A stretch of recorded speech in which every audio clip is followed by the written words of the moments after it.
Okay,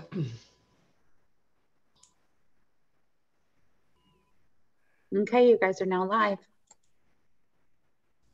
Morning, everybody.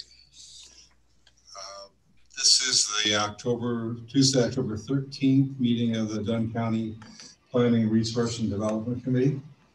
And today we are also acting in our joint role as the Land Conservation Committee. Great. Headphones on here.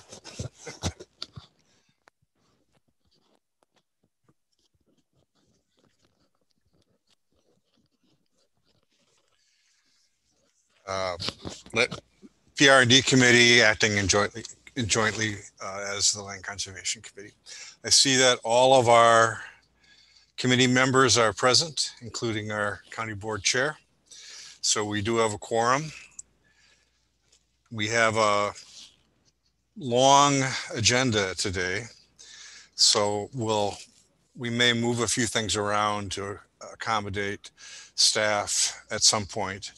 But our first item is approval of the minutes from September 22nd, 2020. Anyone want to make a motion? So moved by Mike Kinnear. Supervisor Kinnear moves, Supervisor Morehouse seconds. Any discussion?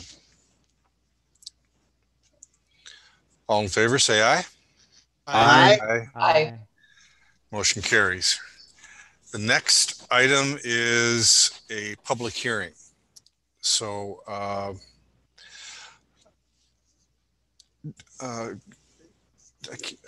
do we need a motion to go? I guess I'll just convene. I'll convene the public hearing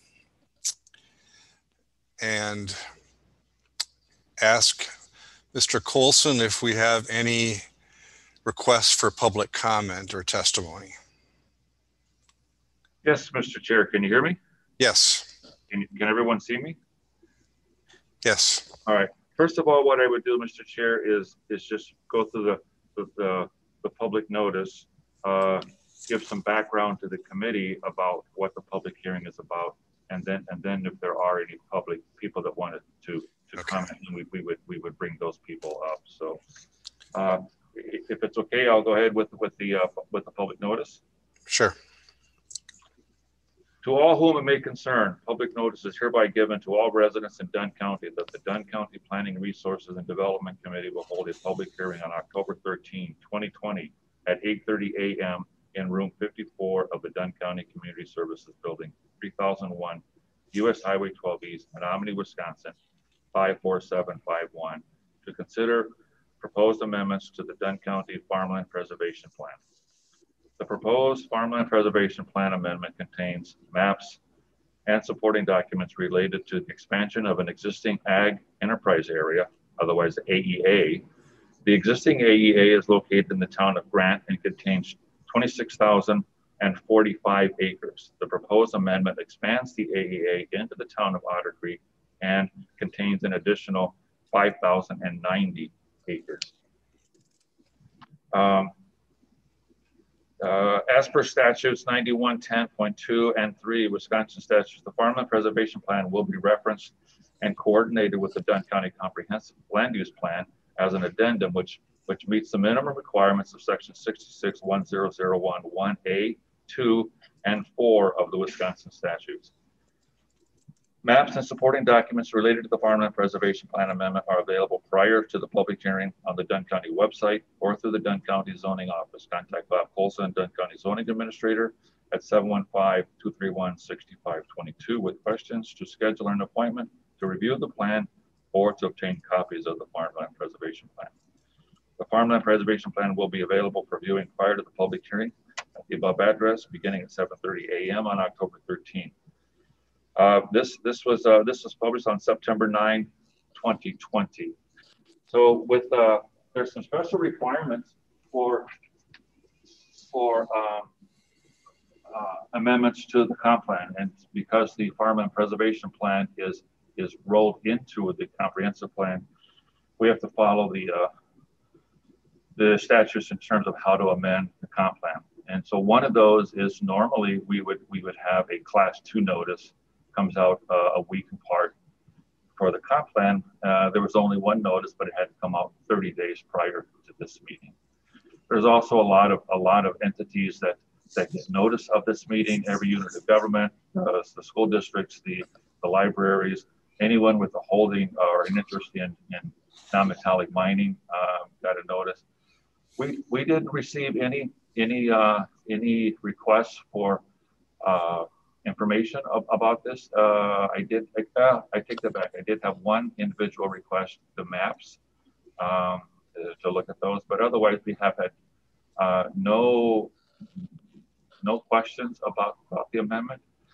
So if you would, Mr. Chair, I could give you an overview of what the amendment entails. Yes, please, go ahead. So it's pretty simple, and I don't know that I can ask Tom Carlson to maybe scroll down, and in the comp plan, if you can get to page 70. So there's 3 things that we're doing with this, and so one of them is we as the notice said, you know, we amended the town of Grant has an ag enterprise area, and what that is, it's an area that's designated for farmland preservation tax credits. If your land is in that farmland preservation, that AEA, and if you can qualify and meet the standards that the state says, then you would be eligible for a tax credit. The Grant AEA has been in place for I don't know, 5 years, maybe longer. We had a request to expand. Some adjoining landowners wanted to be able to take advantage of that program, and so they requested to expand the existing AEA and add on to it, and it added on into the town of Grant. And the landowner is responsible for kind of organizing and running all these meetings, but they had a lot of help from Dunn County, and I really want to acknowledge that Travis Stryer from Land Conservation pretty much did most of the work for this amendment. My role is really to make sure that everything is met for the public hearing, but I didn't really have much involvement in the discussions about the AEA or the creation of that boundary. But it's a pretty simple amendment. This is the only change text-wise in the comp plan.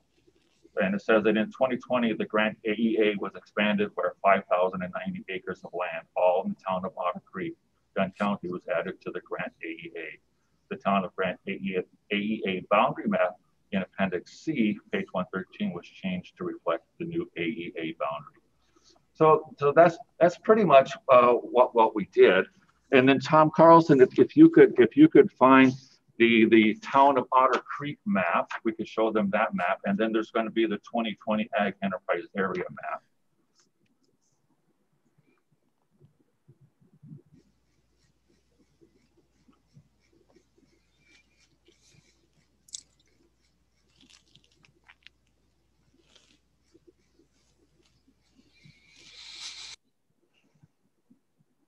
So this is what it looks like currently. And if you notice, the areas in green are areas that are certified farmland preservation, and areas with the hatch pattern are not certified.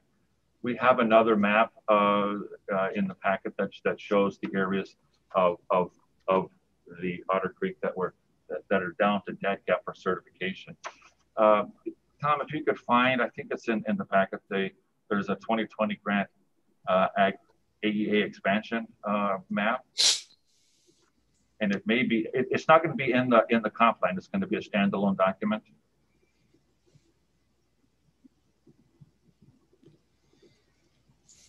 There it is. Okay, so here you can see the area in blue is the town of Grant AEA boundary, and the area in green is what we are proposing to amend to include, to expand that AEA boundary. So that's pretty much what this amendment is all about. questions from either the chair or the committee about the AEA? Do you have any questions? So Bob, this expansion has gone through the full process of landowner contacts and discussions and those sort of preliminary procedures?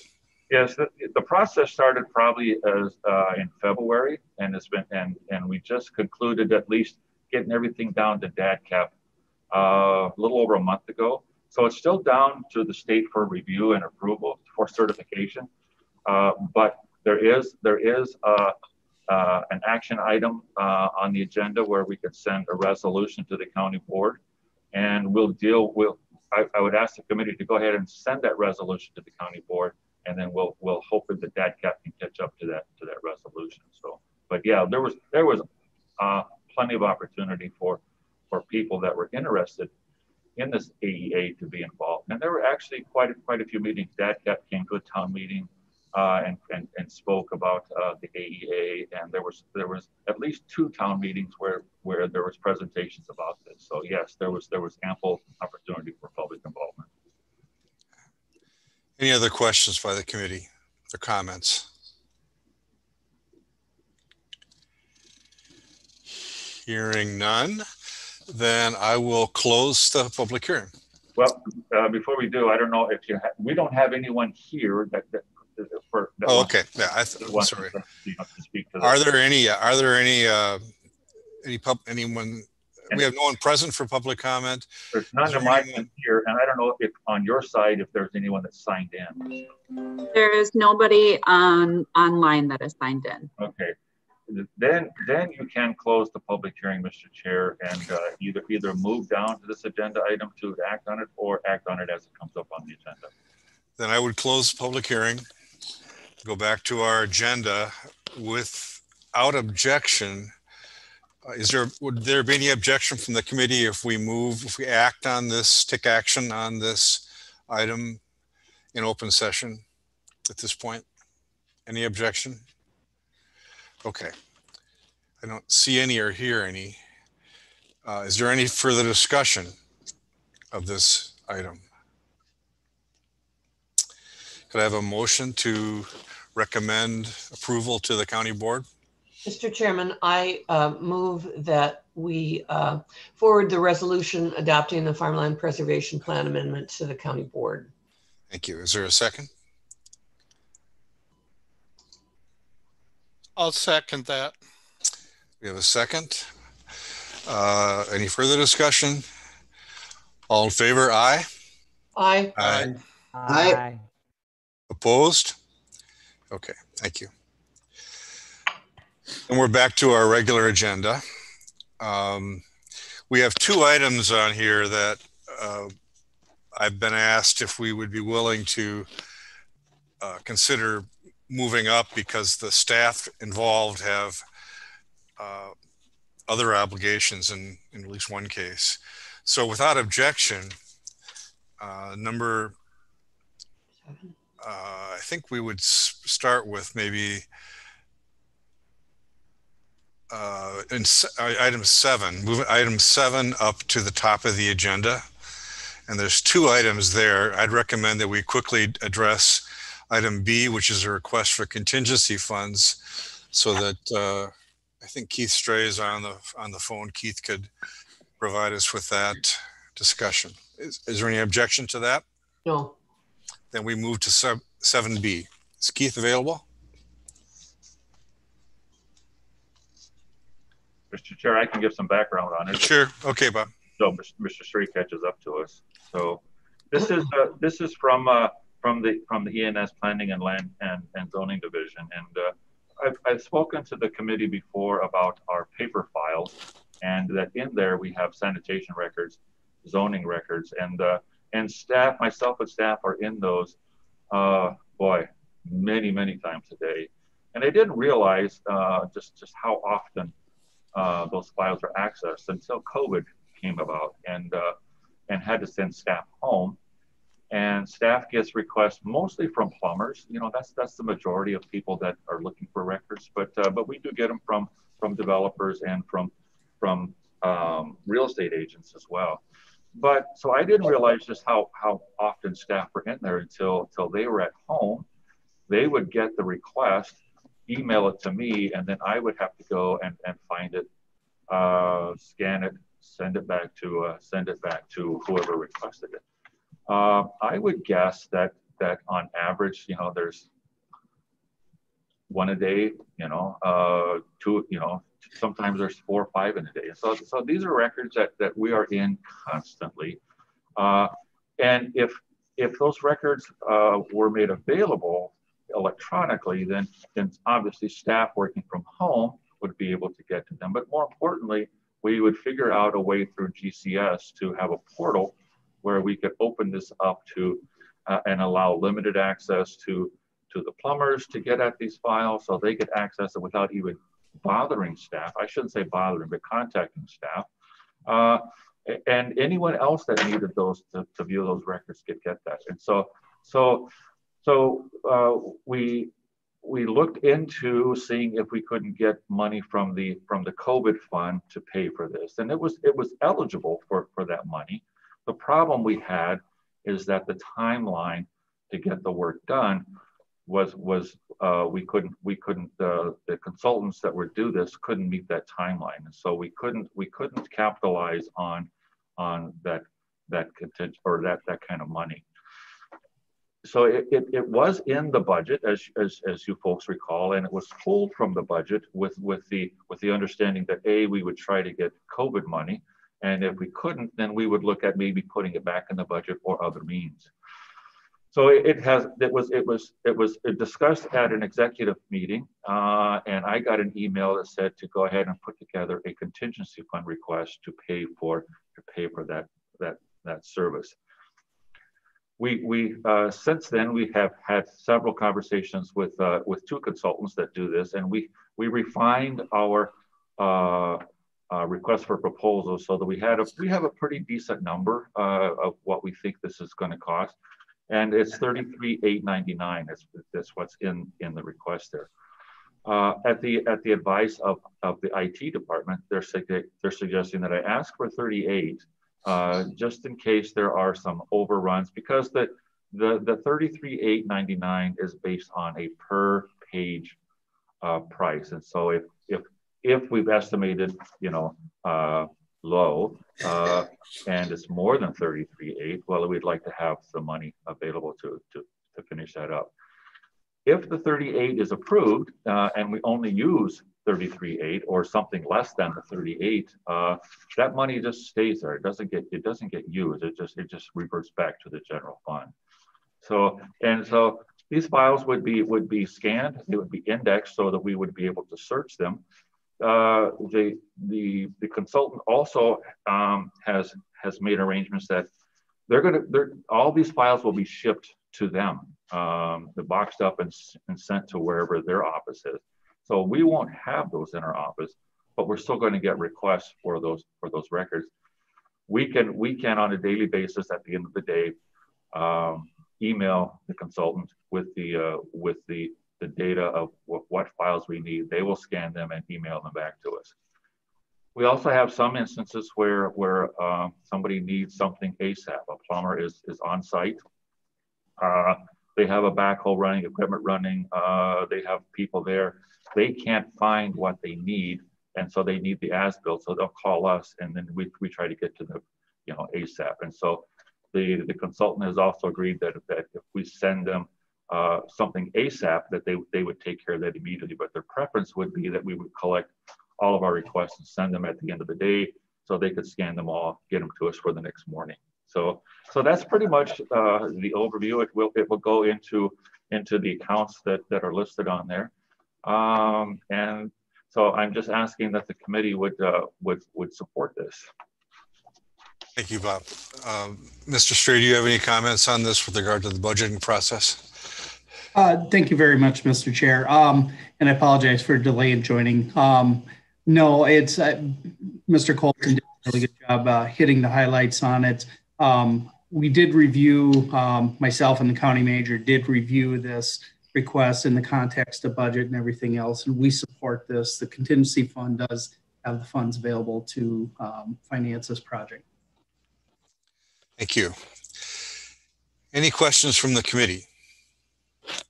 Mr. Chairman? Yes. I have two questions. So how long would we keep the paper once this file is completed? Would there be a paper file for like a month or 2 months? Or what kind of backup protection would there be for those files? And the second question is, how long will this project take? So the first question is, we will get the paper files back. We will keep them in the office. We haven't decided on how long, but we're expecting that once they are scanned and we can get them electronically, that staff won't be in those paper files very often. But at some point, we would probably archive those over at the cold record storage, and then depending on the statute of limitations, when we can get rid of those, then they would be destroyed. The timeline, it's about 60 days, from once they get started. And so if they can't finish the project this year, then I would be looking for a carry forward to finish it up early next year. So we're looking at sometime this year or early next year to have the project finished. Thank you. Any other questions?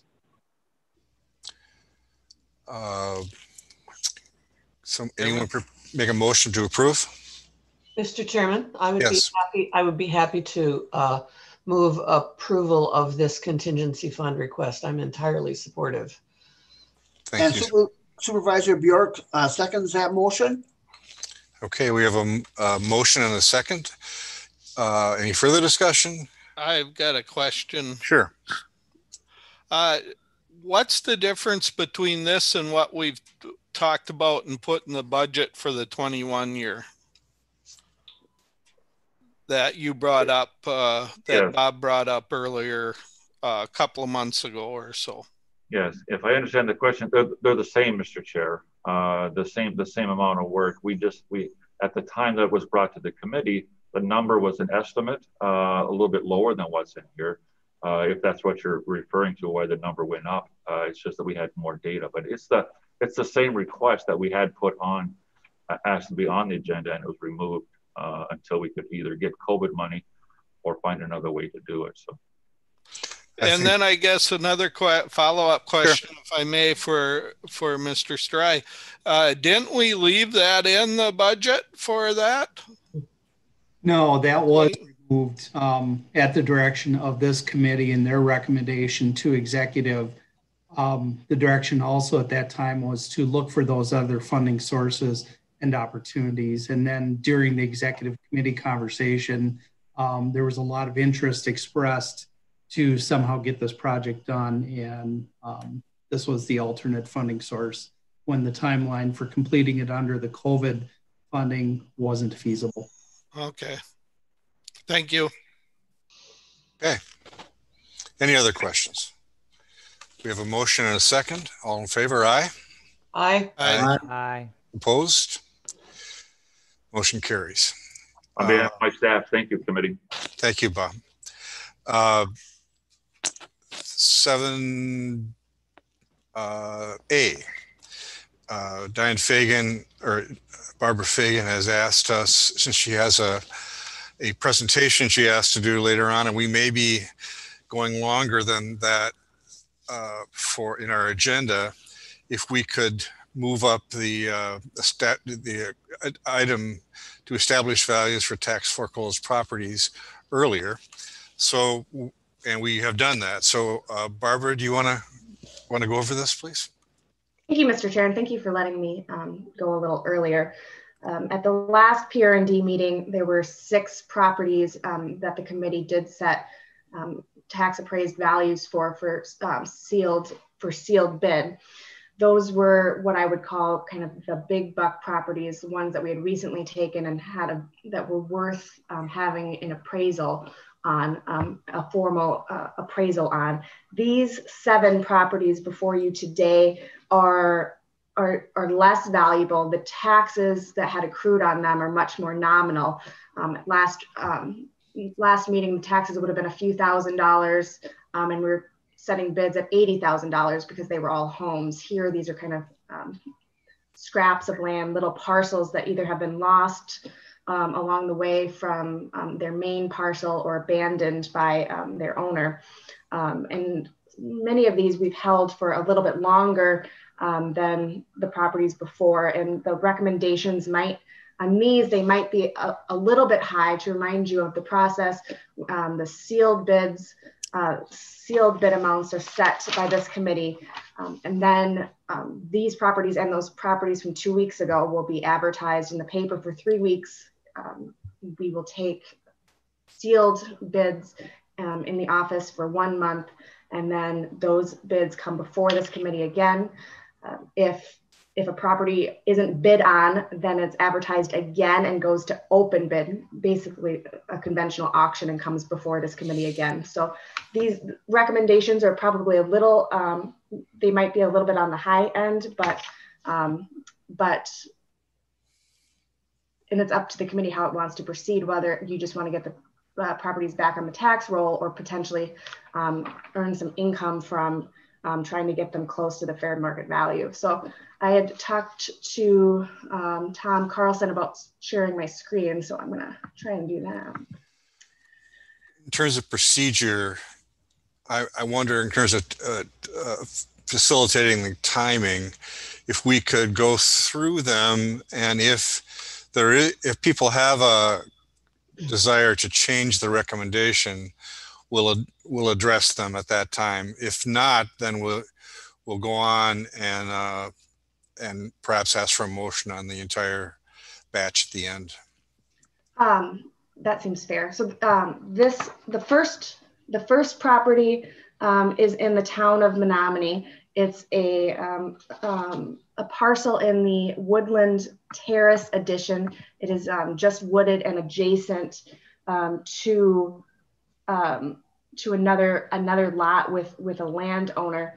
To kind of give you an idea of this in the bigger sense, where that is kind of within the county. This is the larger map. The recommendation is to offer this property to an adjacent landowner, either to the south or to the west, for $2,500. The property, when it was taken, had a tax assessed value of $3,000, with approximately $55 in taxes accruing each year.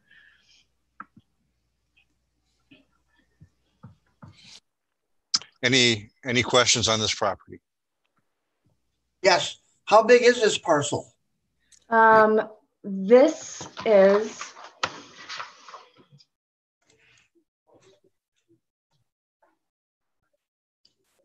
is on 483rd Avenue. It is less than 1 acre is what the GIS map indicates. When you look it up on the land records, the actual acreage was for reasons I'm not sure about, usually would list it, but it was never actually listed in a specified acreage in any of the land records that the county maintains. But in 2004, it was listed as less than 1 acre. Thank you. Any further discussion? Anyone have a problem with this as is for now? Okay, go and move on, Barbara. Okay. The second property is in the town of Tainter. The recommendation is lower. This is a lot of this is in floodland. It's where it's up near Jake's, where G splits off from D, and so the property has a relatively limited use for anybody, including potentially the adjacent landowners.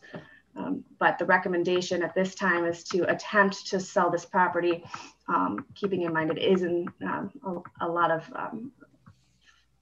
floodland, but to attempt to sell it for $900. Any questions? Mr. Kinnear. I think if you contact the owner directly to the west, that he would be interested, is my only comment.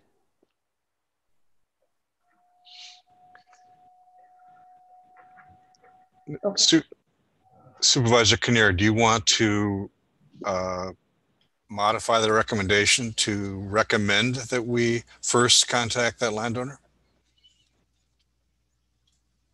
Yes, that's a good idea. I would like to ask that you contact, it's Ricky and Mary Hazelquist. Okay. They own why don't we pull this out for discussion? If you want to make that motion, Mike, we can talk about it.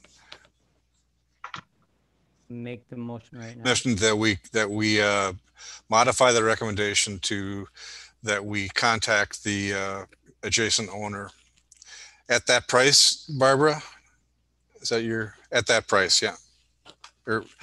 Yeah, I make the motion then that we modify this to contact the owner directly to the west at the same price.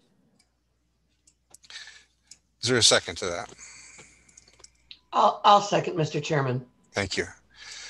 I just say I don't know how big a deal this is, but it's a little different to, rather than putting it on the open bid, and it is, as we do with the first property, it allows that it makes sense for it to go to that owner, and it makes sense to allow them to have a first opportunity. I don't disagree.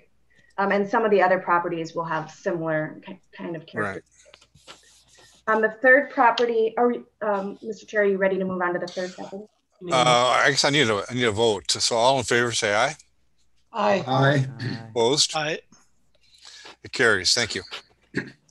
The third property the county has had for some considerable time. I don't have a lot of historical information on this particular property. I believe it has already been attempted to be sold before the Corporation Counsel's office took over those sales, which was some time ago. But this is kind of an slightly awkward shaped property again, as these things tend to be. This is the third property. So this is off of 440th Avenue in the village of Downing. And so the recommendation is to set the minimum bid on this property for $2,000. This is a 0.14 acre parcel. When it was taken through INREM,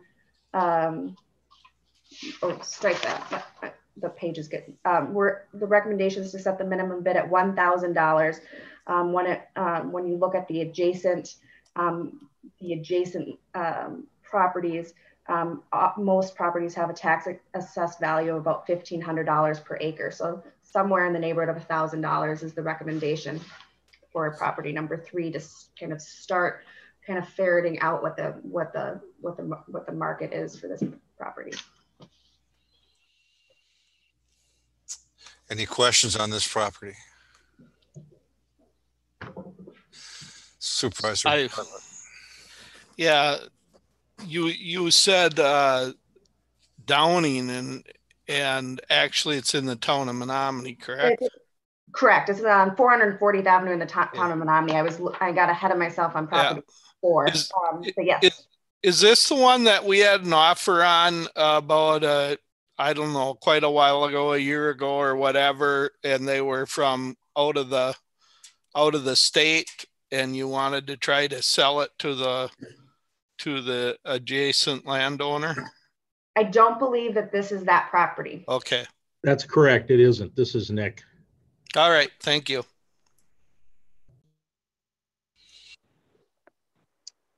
Any questions on this?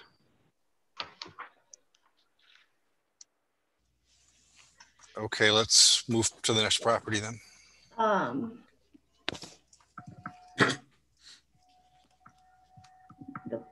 The property I wanted to get to, the property in the village, this property is in the village of Downing, and this is a 0.14 acre parcel. The recommendation is to set the minimum bid at $2,000 for this lot.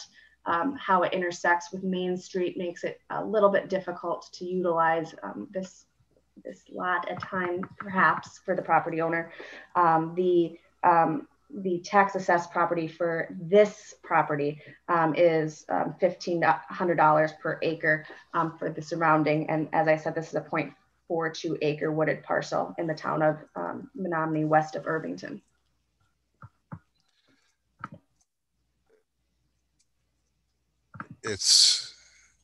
Any questions on this property? There you go. This is in my neighborhood. I know, any questions or comments?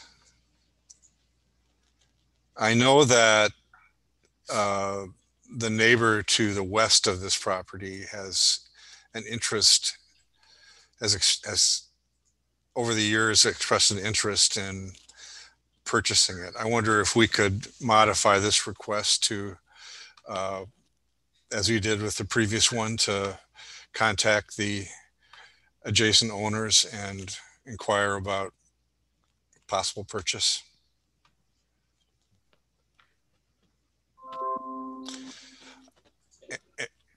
If there's, I'd make that a motion that we modify the recommendation to contact the adjacent landowners to consider purchase. I'll second that, Supervisor Kinnear. Any further discussion? All in favor, say aye. Aye. Aye. Aye. Aye.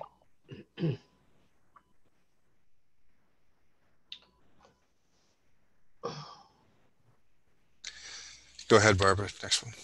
I'm just making sure that we're not causing us to get behind or ahead. 4 or 5.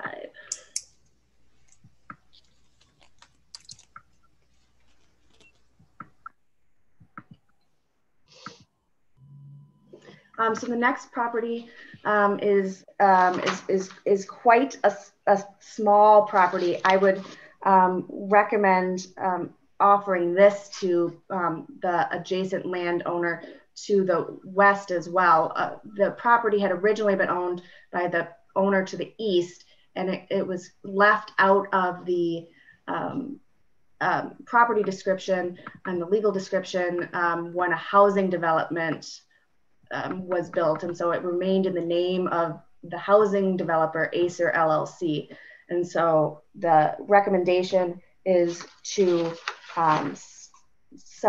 recommend selling it to this landowner to the west for $100. It's a kind of a steep hilled area, and it goes with the landowner's topography, and potentially the property ending in 003 as well might be potentially interested in it. But I believe this property owner had originally it's hard to say because this property owner also owned the housing development. So this property remained in the LLC's name, but this person happened to own the LLC. So the recommendation is to sell it to one of these two landowners for $100, whatever the interest might be. I mean, the interest in the property. Any questions on this recommendation or property? Supervisor Kinnear. Supervisor Kinnear here. You said 100, but I think it says 1,000 on the. Or am I looking at the wrong one? I believe you are doing what I did earlier. I believe, Supervisor. So this is property 5, and so it's under property 5 lists underneath. Okay. The pictures are for the one that was in the village of Downing. Yeah, thank you, Barbara. Hearing no other comments, we'll include this one in our resolution.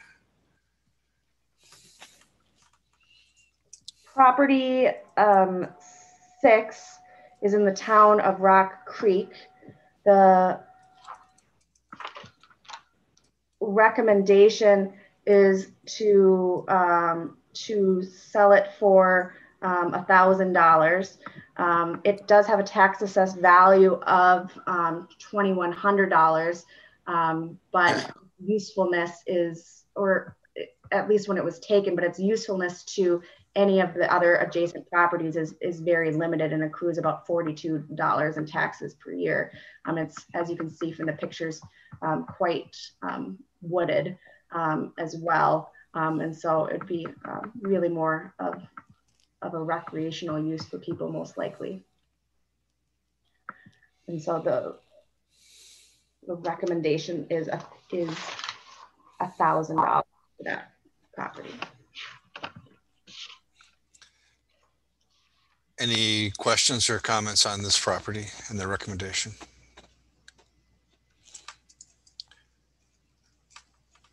Hearing none or seeing none, then we'll include that in our joint resolution. Finally, the last property, quite some time ago, this parcel of land with a house and Mr. Jar's property with a house and I believe this is Mr. Jar's property with a house and a structure. Before Mr. Jar owned it, was foreclosed on, and this extra parcel the bank did not include in its foreclosure action. And then the former property owners didn't pay taxes on it because they didn't live here anymore. And so it would be natural for that property to kind of righting the wrongs of the past, go back to this property owner as it shows better in this picture, kind of is congruent with the rest of his property, and it was more or less an oversight and has really quite nominal value to the county, as it's 1/4 of a wooded acre. It was taken in 2004. Mr. Jar, who owns this property here, has expressed interest in this property. And so the recommendation would be to sell it for $200, which would be basically what the taxes, I believe that the taxes have been $5 per year. So that would be what the taxes would be if Mr. Jar had owned it, since he had originally owned this property. Any questions, comments on this property and the recommendation? Okay, we'll include that. And then I believe that concludes the properties that I have before the committee today, Mr. Chair. So thank you, Ms. Fagan. My notes say that well, maybe I'm wrong, but tell me if I'm correct on this, Barbara, that we retained in a joint resolution property 1, 3, 5, 6, and 7. Is that?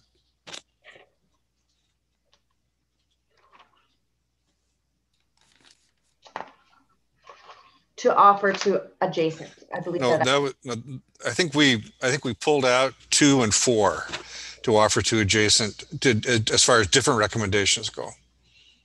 Yes.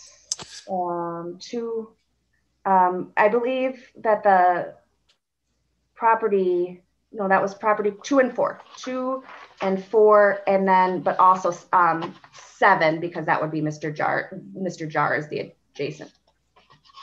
So the motion that I'm suggesting, and tell me if I'm wrong about this, Barbara, is that if we moved your recommendations on 1, 3, 5, 6, and 7, we would be accurate. Yes, I believe that is accurately accurate. Could we have a motion to that effect? 1, 3, 5, 6, and 7? That we accept the recommendation of council? I will move approval, Mr. Chairman. Is there a second?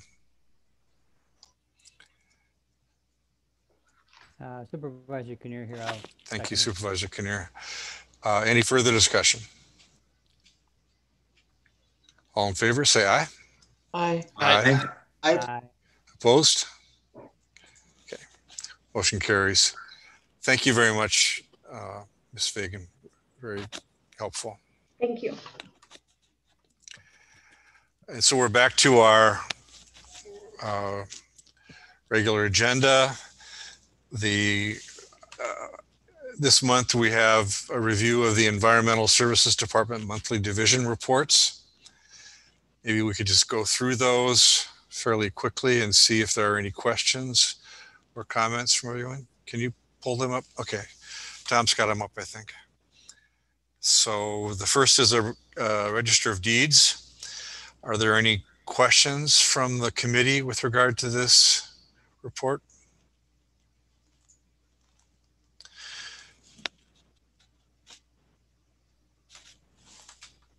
Okay. Go on to the next one then. Survey Division. Any questions?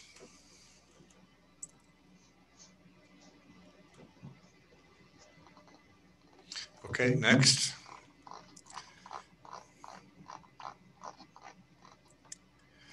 Solid waste and recycling.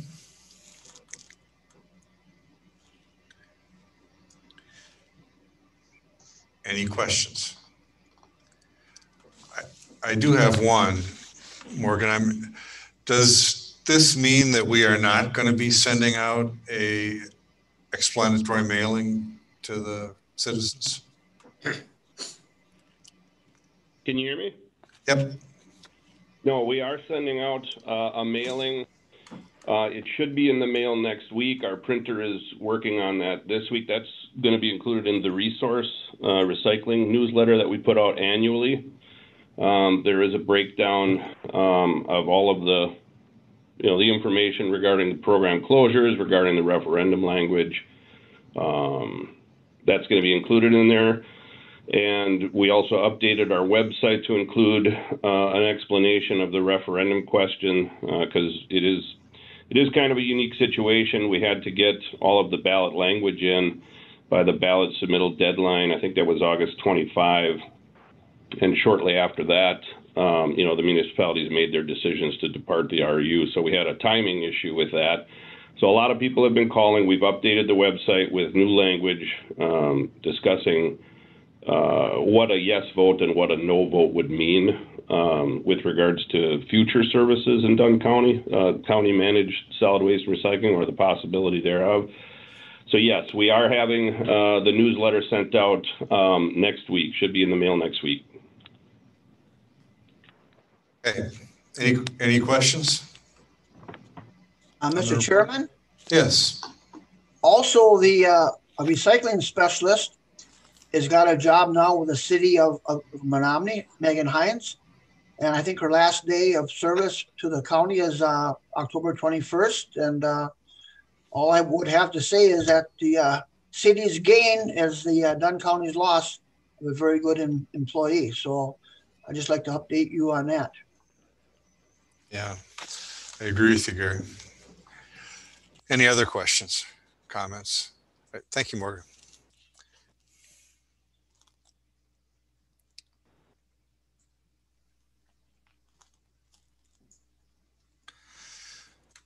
Planning and zoning.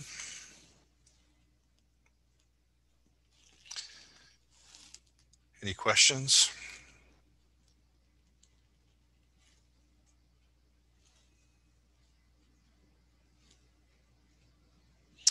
Land conservation.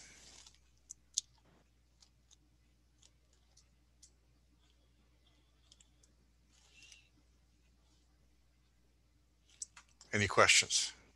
Tom? What? Yep. Question for Dan. Okay. On the demonstration farm, just east of the city there, why do you have signs there on the soybeans that says do not harvest? Is that a food plot? I don't know. Those were put up by CVTC.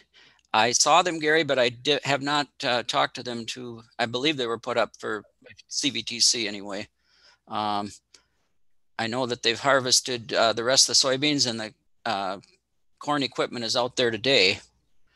So I can stop and ask about that. Thank you. Any other questions? One thing, I did not include any budget information in this report, and I apologize for that. But when I go through our budget, the only item that we're really running close on right now is our vehicle maintenance. And we are scheduled to, if the 2021 budget goes through as presented right now, we would be getting a new replacing the tan truck next year. And I am holding off buying tires for that truck until we would get the new one, because that would put our vehicle maintenance budget in the hole. But anything else? Anyone? I guess, did everyone notice that picture of how much fertilizer an acre of corn takes a day? That was a little surprising, I gotta say. A day. A day. Unbelievable.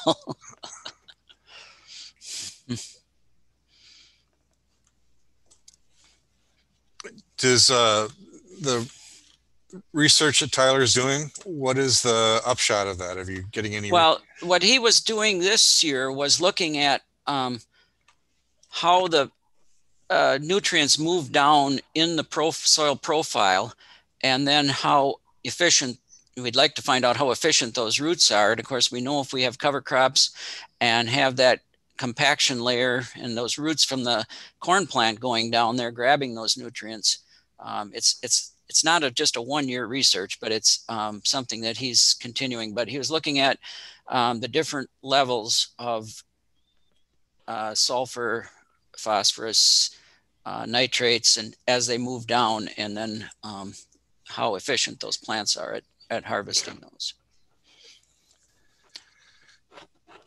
Anything else? Other questions? All right. Thanks, Jen.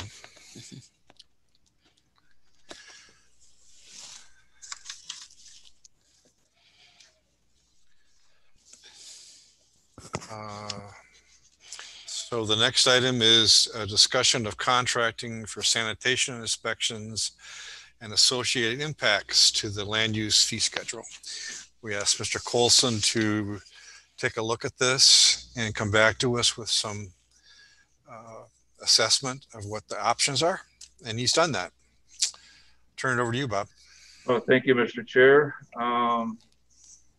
This is probably the first time that I've been with you where there's a camera, so I can actually be seen and see everybody. So I guess I'd like to start with the Tom, if you could see that there's a land use fee schedule. If we could start with that one, please.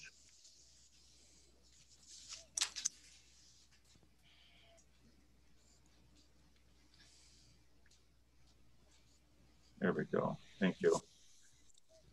So as you recall, the discussion was looking for ways to maybe help me and my staff to get at our work, and so one of the recommendations was to look at I came back to the committee last time with several recommendations, and one that was sent back to do a little more exploration was to look at the possibility of contracting for sanitation inspection services. As you recall, we currently contract for some zoning inspections, and we've had some pretty decent results with that. And so we did go back and look at the sanitation stuff. And I'd like to, there's no action today on this stuff, even though this is a resolution, it's for discussion. And but I would hope that the committee would provide some direction to myself, so I could then pass it on to staff. So when we looked at the some of this is reiterated in the document above, and I'll try not to repeat myself. So when we looked at the cost of maybe going out and doing sanitation inspection fees, you know, and to try to have our fees cover that cost. It was somewhere between you know, where we are now and $100. We feel that would be reasonable to at least start with. In speaking with staff, they would like to do this in a stepped procedure to see, you know, if we really do need to go the full $100. And so this, I'm recommending to the committee that we do this in a two-step process, that we would increase our fees for next year by $50. And then sometime, it probably wouldn't be ready in time for the first part of next year's budget, but sometime, you know, around May, June, we should have a pretty good indication as to how we're doing with these fees and workload, and then could make some recommendations to say, well, we should change this, or we should keep this the same. And so we're recommending a $50 fee across the board. And also in talking to staff, they said, well, actually, we probably only need to do it to the upper piece. The county sanitation, just leave those alone, because we probably won't be contracting out for those anyway. That's stuff that really is only in-house work. So that's where we would be looking. It is a resolution. I would like some direction from the committee today, because even though I won't get the I'll have to bring the resolution back to the committee at its next meeting. The earliest that we could have this before the county board is at its November meeting. But because the plumbing community, they are constantly working and looking even to next year with bidding projects, we would like to get them a heads up as to what they could expect for fees, so that they're not left holding the bag, you know, afterwards. And so what we would do is, if the committee says, yeah, we're going to move towards this, bring this back next time, we would go ahead and send a letter out that says, you know, it hasn't been approved, but you can expect that the fees are going to go up $50, and we would give them that list of these fees so they could plan accordingly. So any questions maybe just about the fees before I go on? Mr. Chairman, may I? Sure. Mr. Colson, you said that in this, I'm having trouble talking, obviously. So the county sanitation fees, you said, would not go up, but it is so marked on this document. It is, because I had done this before. We had some additional conversation with staff, and so I told them that I would bring it up to the committee and say, yeah, this is not correct. We're not acting on this today anyway. No, right. But you're so correct. It's inaccurate what's in your packet. Okay, so filter basin / canister would remain at $100. Yes, everything. Recommendation will remain the same. Yes. Thank you. Question, Mr. Chairman? Sure. So, Bob, this increase in fees, how would that help to get the permit approval faster? Well, I can speak to that as part of the next document, Mr. Bjork. Or I can do it right now. I mean, it's part of. So I don't know that it's going to necessarily faster, you know. But if we contract out some or all of our sanitation fees, that frees up time either for myself that's doing zoning inspections to pass that work down, or it frees up time for staff to do work that they aren't doing. So it's one or the other. But it would help us to maintain a reasonable schedule for the plumbing community and for those people that need those inspections. And so, you know, we had at one point this year was brought this discussion to the committee. We were almost 3 weeks behind on sanitation. We shifted our workload so that I'm taking on zoning, and then the 2 other staff members can get at the sanitation, and we're back up to schedule. So this would keep us on schedule, but it would free up some time internally that we could get at some other work is what it would do. Did that answer your question, Bjork? just a follow-up question. How much would these fees increase? How much would they like add up to for a whole year? And would that be enough to maybe think about filling some positions that aren't filled right now? Yeah, well, every little bit helps. If you look at, we're estimating 200 systems next year. So 200 times 50, is what we would be looking at for revenue. So I don't know that it would be enough to hire a person just on its own, but it would certainly be something that we could look at. It's also something that once we have a handle on it, that we can come back and report to the committee as to where we're at and whether or not it's even covering our fees, or that it's working very well. And at that point, we would have a better handle, maybe a projection as to what we would be looking at for, at that point and for the rest of the year. But we're estimating 200 next year at $50.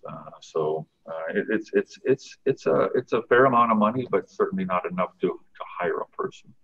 Bob, I think it might make sense for you. Are you planning on going through your assessment? I am. Okay, let's do that then. I want to do the fee schedule first and get sure. that out of the way. Well, Mr. Chairman, yes. Question. Supervisor Anderson. Thank you. I understand the county sanitation permit application, but I don't understand the state. If we're going to increase that by $50, the state permit includes a $100 surcharge. Is the county the one? I might be the only one that doesn't understand this. I'm sorry. Is the county one going to determine a state sanitation fee increase? Every one of those goes up $50 as well. Is that the county's determination? So if I understand the question, Mr. Supervisor, Mr. Anderson, right now, the fees that we have currently, so if we look at that fee schedule and let's just look at the very top one, the conventional, $425. That's the cost. We've estimated that's the cost for the county to go out and make that inspection. And we know that we have to, for each one of those, we have to give the state $100. So that's across the board. So that $100 surcharge is already built into the cost there. We just bring it out so that everyone knows that the state is also getting paid for each inspection that we do. Answers my question. Thank you, Bob. Chairman, yes. If you're not sure on what it's going to cost to sublet this permit application out, why only raise it $50 if you think it's going to be more? I mean, I would think we would want to, the object is to free up people's time, but yet to cover the expense of hiring it out so that things get done quicker, and you have more time in the office to do other things. So why not make the fee the same as what it would cost to have it done? Well, we're not sure that it's going to be $100. It's somewhere between 0 and maybe 100. And so some of these inspections, don't take very long. Some of them take longer. We honestly think that between staff and the consultant that we feel that at $50, we think that that's going to be a reasonable expectation. But so rather than collect more money than we need right off the bat, if we break even, that's great. The worst case scenario is that we might go in a little bit, but we're not expecting that that's going to happen. If it is, it would be minor, and we could absorb that cost in other storage departments. So we could do the 100 and just go there and then reduce the fee. So these are really good questions, and but I think perhaps, Bob, you provide some background to the answers to these questions if you would go through your assessment, because you looked at that in that assessment, you talk about some of the rationale for what you've done. I think it'd be helpful to do that and then come back to these questions or ask them as we go through it. All righty. And I'm not going to read everything that's in my report here. I'm going to just touch on some of the highlights. And so if there's something that I don't speak to, that you have a question, obviously, I'm sure you'll bring it to my attention. I'll do my darndest to answer it, But, a large part of the sanitation work happens, during the construction season. And there are some emergencies where we do have some sanitation during freeze up, but the majority of it happens between May and late May, early May and freeze up, about 7 months of time. We're looking at around 200, estimating just for this study, 200 for next year. And that gives us about 28 inspections per month, or 1.5 a day. And that's a reasonable workload for staff, to do this. In looking at trying to figure out what it costs, just for the inspection, and we're not talking about the time that it takes to get when it comes back from the state that we look at all those applications and those permits and can compare them against everything else and check their math and everything. But once that is done, and just getting it ready to go out, and then scheduling it with the plumber to go out and issuing the permit, that's about 4 hours of on average of time to do this. And this would be the time, this would be the work that we would be farming out to a consultant or to somebody else other than staff. So it's about 2 hours for inspection. That includes travel time, some prep time. They have to do an as-built, and then we have to file all of that away. And so comparing that same work against a consultant, there's still about the same 4 hours, but we are going to have to look at their work, review their work, and then file their work. And so in reality is that we're somewhere around maybe 2 hours of staff time still involved in this. And so for each inspection, probably 2 hours of time we're going to get as a savings from the consultant.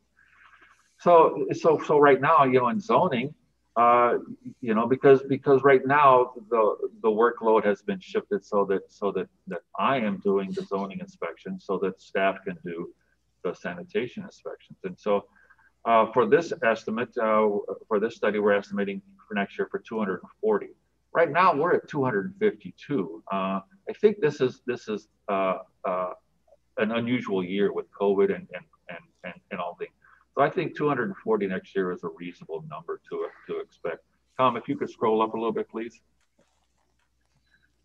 And so about 80% of those inspections happen during the construction season. We still do a fair amount of zoning work, even during freeze up, but about 80% of that is during that.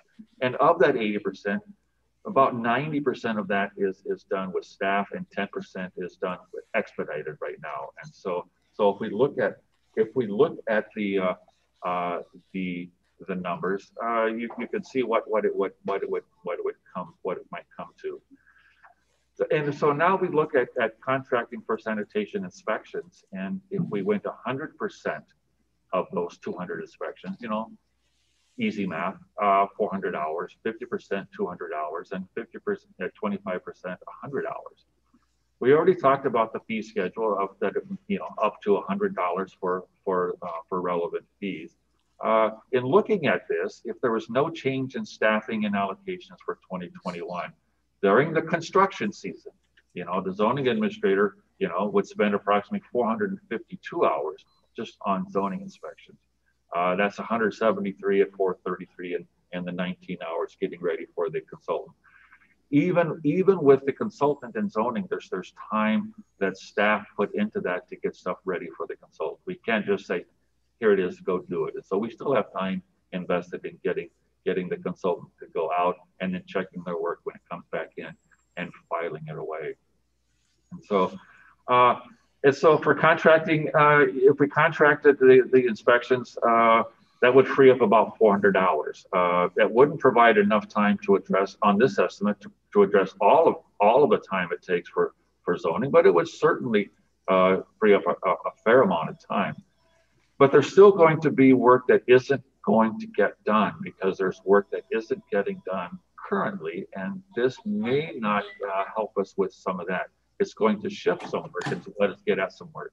So, so some of the work that right now probably isn't going to get done is the maintenance records. You know, about every year we send out about 3,000 of those, and they come in every day. We get them in, and right now there's a stack. It's probably too wide, and it's got to be, you know, 12, 13, 14 inches tall of those records. We haven't been able to hardly put a dent in those, and we're hoping that we can get at some of that stuff this winter, but the reality is we're already gearing up to send out the next 3,000 maintenance record requests, and so that work is going to be very difficult to expect that we'll get caught up on that work. And so the options, you know, and there may be more, we can talk about them, you know. One of the options is to you know, whatever time we allocate to sanitation inspections to the consultant would be to say, okay, well, let's just take that amount of time and put it towards zoning inspections, so that I could put down, you know, let's say that we 200 hours, that we were able to save 200 hours. That would be 200 hours of zoning inspections that I would pass those zoning inspections down to staff. They would do those zoning inspections because that would have been 200 hours of sanitation that they were doing. That would allow me to get at some of the work. For example, the comp plan is probably the highest priority for me to have time to spend on the comp plan amendment. Or you could say, well, let's get at some of the other work and leave it the way it is with the zoning administrator, and the time that we're saving on sanitation inspections, we could have staff allocate those hours towards work that they're either behind on or they're not getting at. And so it's really one or the other in terms of choices. And so that you can keep scrolling down. You can see some of the stuff that's not getting done or behind on. And so my recommendation is to increase the relative fees by $50, and, you know, at the end of the construction season to assess those and adjust accordingly. We'd like to contract for between 25 and 50% of these inspections, only because sanitation inspections are much more involved, and there's a lot more work involved, and just tracking and drawing and all the stuff that we don't want to. We're a little nervous of just jumping in and saying you do everything.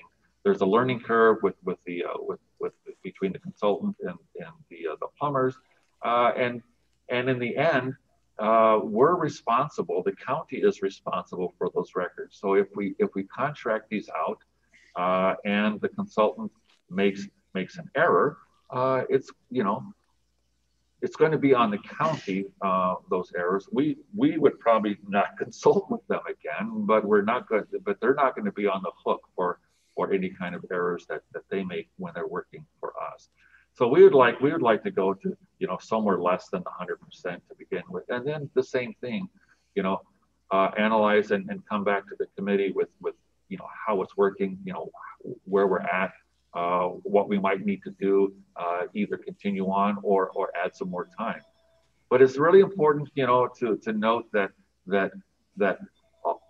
this option, this proposition, that it's going to shift workload either between myself and staff, but something, not all the work is going to still be able to get done, you know, through this option, because it's either free up some time so that I can get at some other things that I can't get at, and then staff are status quo, or I stay the same and staff are able to get at some of the stuff that they're currently behind on. So So that's pretty much where in looking at this, it does help, you know, but it certainly isn't the silver bullet that maybe that some were expecting, that I was hoping for, but it certainly will give us some breathing room for next year, but realize that we're still going to be behind on some work. Question, Mr. Chair. Sure. So Bob, will there be a expedited fee schedule for some plumbers if they really want to get it done fast from the consultants? No, we looked at that, and it's really difficult to from a practical standpoint and logistics standpoint to do that. Because the plumbers, most of the work is bid well in advance of when they have the inspection, and so their prices are already fixed. And an expedited one, just the timing and everything, that we felt that is probably best just to say, we're going to charge more, $50 more, which means that on average, you know, some of the times we're doing that work, and so we're collecting more than we need, but in the end, there would be extra money charged to the consultant or to the contractor, that we'd be okay. But we would be able to stay on task and on schedule with them, because in essence we would have two sanitation inspectors working with the plumbers. So it doesn't make sense, just because of the way the work is scheduled and it is bid and it's paid for. It's a completely different animal than maybe with zoning. Zoning there's a lot more flexibility in zoning than for sanitation. Thank you. Other questions?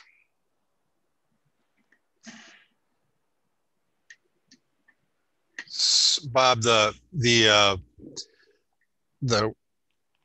recording of the septic inspection, I forget what you call this, the maintenance record. Yeah, that is that primarily a clerical function? It sounds like it is. It is. It's data entry. You know, it's clerical, and then part of it is that person would be able to let us know, you know, we send out, you know, around 3,000, and we don't get all 3,000 back. We know that's not going to happen. But through the data entry process, we would get notice of who didn't send it back, and we could send them a second notice, and then we would be able to track out of those who did come in, and then we'd have to send them a third notice with maybe a little more stern something of what's going to happen. That's what's missing right now, but it is basically data entry. So, I mean, that could be listed as a priority for using freed up staff time, but it seems like that's a separate question to some degree, that we have solved that problem, and it may be that we can, and we certainly, if possible, don't want to solve it by using expensive and limited paid professional staff hours to do it. So we may need to look at some way to provide additional contracted or part-time assistance directed at that clerical task. Otherwise, we're going to get hopelessly behind on that, feels like. Correct. And so, you know, only more by default, you know, that's work that we've opted to not take on as less priority, even though it's very important work. If we took that on, and then we would have to give up maybe just processing sanitation fees and sanitation inspection. So yeah, you're right. It's work that is clerical. It is, and we will get at some of that this winter. But I'm going to be honest. We're not going to get all of it done this winter. Get that stuff entered back into the system. It feels to me like that's I mean, I like the way you've analyzed this personally. I think it makes sense. It looks like if we needed to change this as we went into the year, and it looked like, you know, this isn't working out like you thought it was going to, we could modify the inspection cost. We could make some decisions about the percentage of inspections that are being done by contractors. Although, as you point out, there are complications. When you move one piece, then another piece moves. So I think, are you gonna come back to, well, so you're proposing that we would sort of approve, if we choose to, we would approve this basic approach, and you would come back with a more formal resolution for us to address at a future meeting. Is that right? Yes. You know what I'm hoping for is that the committee either agrees or provides me with some direction as to our priorities. Right. And so we've kind of laid them out. And so if you think our priorities are different, you need to let us know so we can shift accordingly. And then if you agree with our recommendation, both with workload and with the fee structure, then we would put together a formalized thing at the next meeting for action from the committee, so that we could get the fee schedule amended. Okay. Any Mr. further questions, Supervisor Morehouse? Please explain, Bob. I mean, we are behind, and we need to get you the kind of help you need. Why wouldn't we up the proportion of contracting to get some of this workload out of the office, even if it's not, you know, the full extent of each inspection given data entry and so on? Yeah. Why wouldn't you go to 50 or 75%? Or explain that to me again, because I don't quite understand it. Yeah, even going 100% doesn't let us get at unless you change the priorities that say that 100% contracting the consultant out those inspections to a consultant. If we contract 100% of those out, and we leave the zoning inspections with the zoning administrator, and then use those hours, then staff could get ahead of stuff that they aren't. But now we're still stuck with not being able to get at the comp plan. And yeah, so we could go a higher percentage than maybe 50 up to 50%, and it's going to tick away at it. But we're not going to. It is not going to get us ahead of some of this stuff. We would maybe a little bit further on, but it also gives us a time to just assess, you know, the practicality of this option. Sanitation is much more complicated than zoning, and so I'm just conservative in our approach in terms of taking this on and being able to manage it and not have a big failure on the county's end. So you're right. I mean, if for every inspection that we don't do, it frees up 2 hours. Exactly. Question, Mr. Chairman? Yes. Bob, how many positions in your department that has been approved that aren't filled right now? Well, I'm not exactly sure if some have been eliminated, but I will tell you that, you know, that there's a sanitation inspector, zoning inspector position that's unfunded. Then that, for those who remember, that was Ben Fulitz's position. There's the planner position, which was Addison's position, and then there's a secretary position, which was Nancy Radke's. That position may have been eliminated. The other two, I think, are unfunded. But regardless, that was 2.5, 2.75, depending on when you looked at the workload that those people were doing. So wouldn't it make more sense to hire like one more person for inspections in the season for construction, and then in wintertime, that person could also help get caught up on other items? Well, if you're talking a county employee, absolutely, that's our preference, but that wasn't in the cards for this year's budget. We did ask as part of the discussion last time to look at that, and there wasn't an appetite at the And so we're going to try this to see just how this works. But you're exactly right. I mean, the proposal before you only addresses, you know, a very narrow band of work. It doesn't, you know, and it doesn't allow us a lot of flexibility. We can either give them that work or not give them that work, but we can't give them other work. We can't give them data entry work, you know, the consultant. So yeah, you're right. The best option, at least from my standpoint, is to have another staff person. But the best option, we probably can't afford it right now. Is the message that we're hearing. So, Thank you. Any other thoughts? Just one more for Chairman Bartlett. How low can we let our employees get down to positions to where, you know, we're not doing our citizens a good service?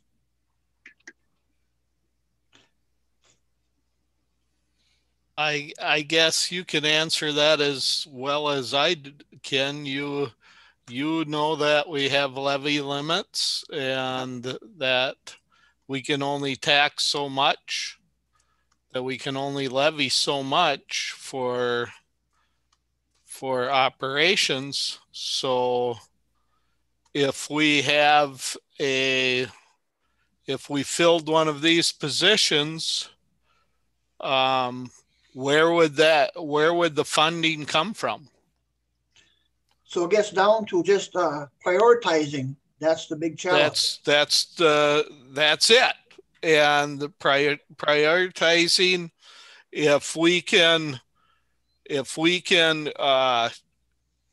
sublet some of this work out and make sure that the fee is adequate to pay for that work, we've gone around the levy system. It's all money that residents of Dunn County are paying, whether it's levy or a fee. It's all money that the residents are paying. And if we could charge more money in fees, that would get us around the levy system, so we could, add another person to this position. But we evidently can't charge enough in fees to add a person, unless Bob can come up with a way to do that. But I don't know of a way to do that. So Bob, how does our fees compare to like the surrounding counties? Are we in the middle, the low, or the high end?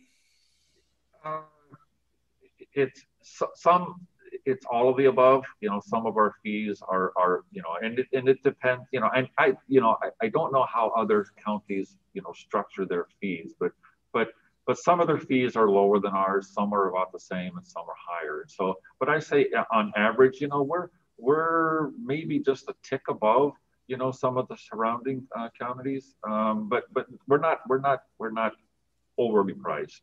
We're not the most expensive county. So, any other questions, comments?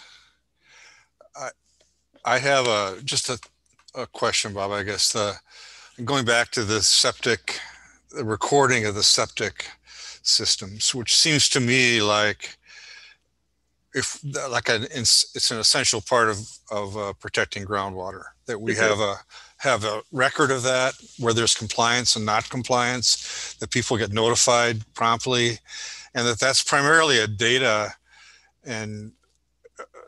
entry or tech or clerical or secretarial position. Is there a fee attached to those renewals? No. It's just, we send it out to the landowner. So Tom, you, for example, we would send every 3 years, we would send you a notices, Mr. Quinn, it's time for you to have your system pumped. Now you contract with a plumber or septic, and you get that done, and you send that record back to us. and then we just enter it in. And so, no, there is no fee associated on our end with that. Well, I mean, it seems to me like that is one task that could be done by contracted employee, part-time contracted employee. Am I right about that, or am I wrong about that? Well, I think it's, I would say that we could probably make that work. Yes. I mean, it's, if we had a contracted employee, and let's say, because those notices come in all year, and, right. and so there's something going on, but it isn't 8 hours a day, right. Every day. So we would say, if we could figure this out, we say, okay, let's have a contracted employee for 2 days a week or 3 days a week, and basically they would do data entry, and when they aren't doing that, there's other kind of secretarial work that we could fill the gap, if it's 1, 2, or whatever the contracted amount of time was. So yeah, we could figure that out.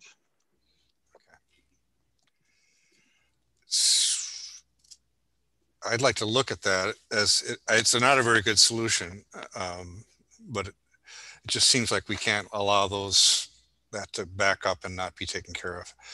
I appreciate that. Is there so the way we stand right now, I'm hearing the committee say that we don't have any specific recommendations to change your recommendation to us. Am I right about that from the committee, or are there specific things we'd like to go back to Bob? And is that a yes? Okay. I think unless someone objects, then we can assume that we would like you to go back and bring back a more formal recommendation based on the assessment that you provided us so far. And if I could, Mr. Chair, yes.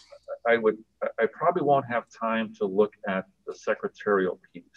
That's fine. That's fine. It's a separate question, I think. Yeah, but sometime before the end of the year, I would like to get that before the committee, so that we could start looking at if there is a way to do it for the next construction season. Okay. Well, thank you so much for putting it together, Bob. And it certainly was different than I expected it to be, but it's very helpful to have that assessment kind of laid out for us. So let's move on. Thank you. Thank you. Thank you very much. Still have a lot left here. We were going to take a look at the Groundwater Ad Hoc Committee recommendations. Maybe Tom, you can put that sheet up. And I'm embarrassed, I haven't talked to staff about whether anyone was going to go through this, or was anyone planning on going through this? Doesn't sound like it. It's my mistake. I should have talked about that ahead of time. Tom, I believe Dan is in our meeting here, and he's the one that put this together. If he has any comments. I'm trying to unmute myself here, Tom. I don't see you there, Dan. Okay. Yeah. Okay. I thought you were. Then I missed you. Okay. Okay. Boy, now I got it on this screen, so it's pretty small to see. But I took the recommendation sheet that we've been using, and I have updated it in the green letters on the right, or the green highlighting of kind of what has happened since the last time we had this sheet in front of the committee. And now there may be other things happening, that I don't know about, but I put those on here, and I don't know if you want to. Let's go through it. Let's go through it. Yeah.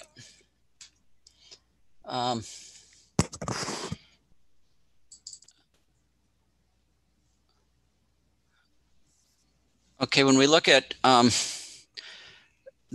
adopt policies to preserve and protect Dunn County groundwater, I think that, we are in the process of number one up there of working on both the land division ordinance that has some protections of wetlands that protect groundwater. The 75-foot buffer, I think, is very, so that's still, in progress. And then revisions to the manure storage ordinance are happening right now, that are policy items that are going to protect groundwater, or that definitely have some groundwater protection components in them. Okay.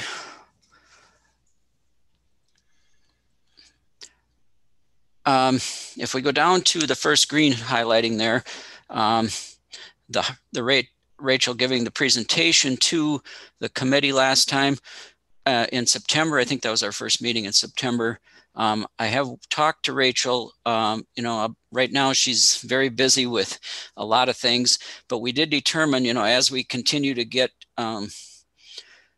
well water samples in, wherever they would come from, the public, from Stevens Point, from if we could get working with Colfax to get some more from there, we're going to scan them, whoever gets them, and then put them in the file so that Rachel will continue to enter those into that groundwater database. So that's kind of as far as we've gotten with that since our last meeting, but we have talked a couple times on that, and right now we're going to continue scanning those and getting those to her, and she said she would make time to put them in as we look for a long-term solution on that. And she said as time permits, she can continue to work on getting that website up and running.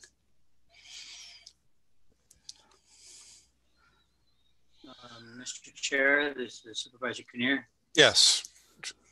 I'm just curious on who's the point person. That was one of the things we discussed. So if someone wants to bring it in, who do they contact? The one person. Well, as far as the water samples from different sources, we didn't have a contact person for that, Mike. We wanted everyone to collect those and scan them and do that part of it, and then make sure that Rachel gets them, whether they come to Keith or to Heather or to myself or to KT. As far as Heather is kind of slowly, working into this role as the lead contact person, I believe. Oh, okay. Okay. So Heather will eventually be the lead contact person. Because when you say we, that didn't answer if I had something, we are all scanning them in and we are all sending them to who? It's kind of like, well, that's pretty haphazard. And as a citizen, if I went through and spent money and took the time to bring it in, I'd want to make sure that someone's taking care of it. And we had discussed on the committee that there needs to be a lead person. Yeah. And is that going to be Heather? Yes. Yes, that would be my recommendation. Yes. And what I've recommended. And Heather has scanned all the documents that we've gotten back from the farmer leads and from the last collection site in collecting, in the community groundwater study. Right.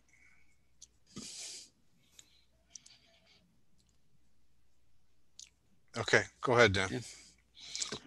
Okay.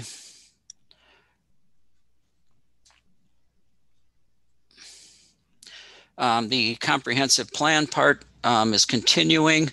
I'm looking over at my other computer where I've got a copy that it's big enough so that I can read, so apologize for that.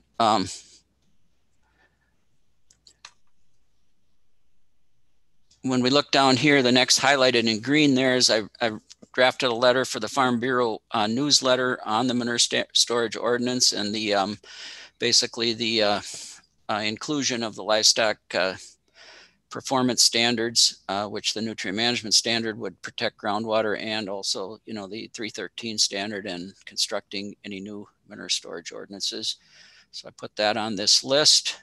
I believe Farm Bureau's newsletter will come out next month, and hopefully they will include that article.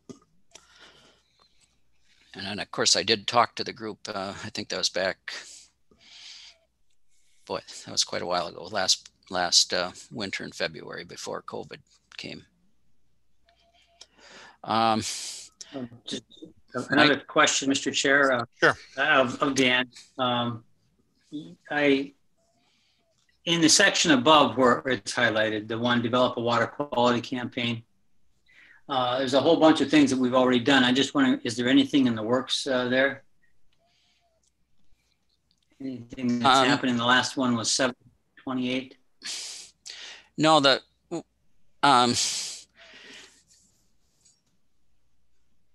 what we realized is the one thing that is being done is we're working on the final report for the EPHT, the Community Groundwater Study.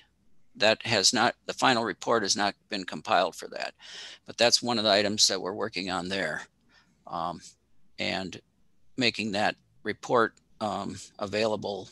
It will be available, and shared with the town boards and I believe the committee too. So that's great. Give yourself credit better than that. You can put a green thing in there if you want. Well, when we get it complete, we'll put it in there. Keith hasn't had a lot of time, but he sent us quite a few emails, and I think we're just going to make our conclusions and put it together. I think the biggest outcome of that is we know what we can do with $10,000. I think that's, for me, that was a big takeaway of how many water samples we can do and how many egg human source samples and what we can do with that.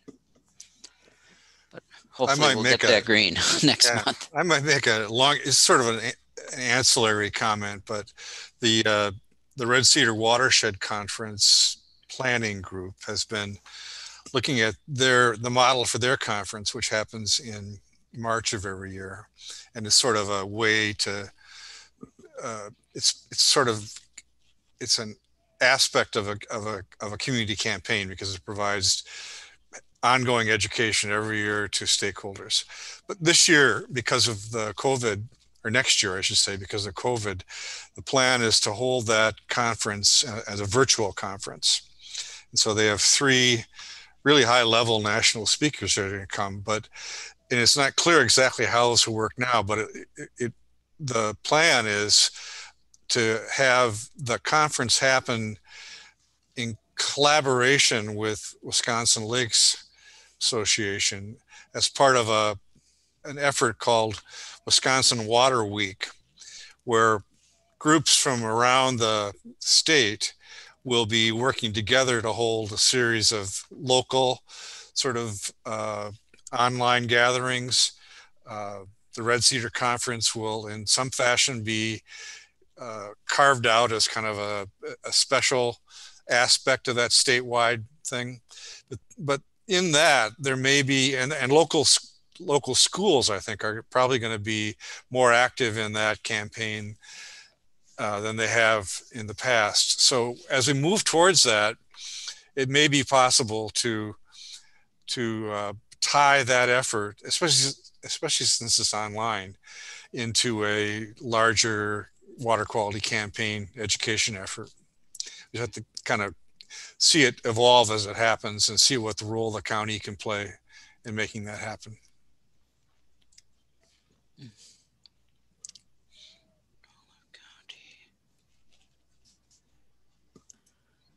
Go ahead, Dan.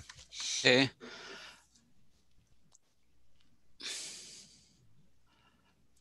Down there on page 2, then the next thing, as far as our community groundwater testing, 12 samples were collected. Heather and Steve collected those up in the Red Cedar Conservation Farmers.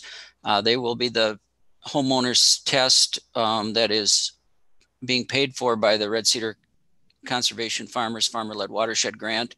And hopefully they will be able to collect about 10 or 12 more samples yet to go with those 12. I think they've got I think there's 24 in the budget. But that was all that they could get in one day. And they went actually to the farms and the homes in those watersheds and worked with the landowners to collect those samples. And we mailed them to the lab in Stevens Point. So that was done on the 28th of September.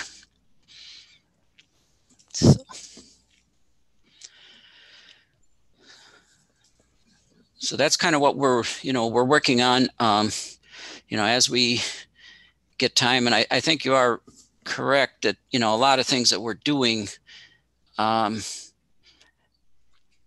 are a lot of things we're doing, don't make the list, but they are protecting groundwater and improving groundwater. But it's good to bring this back and to, concentrate on the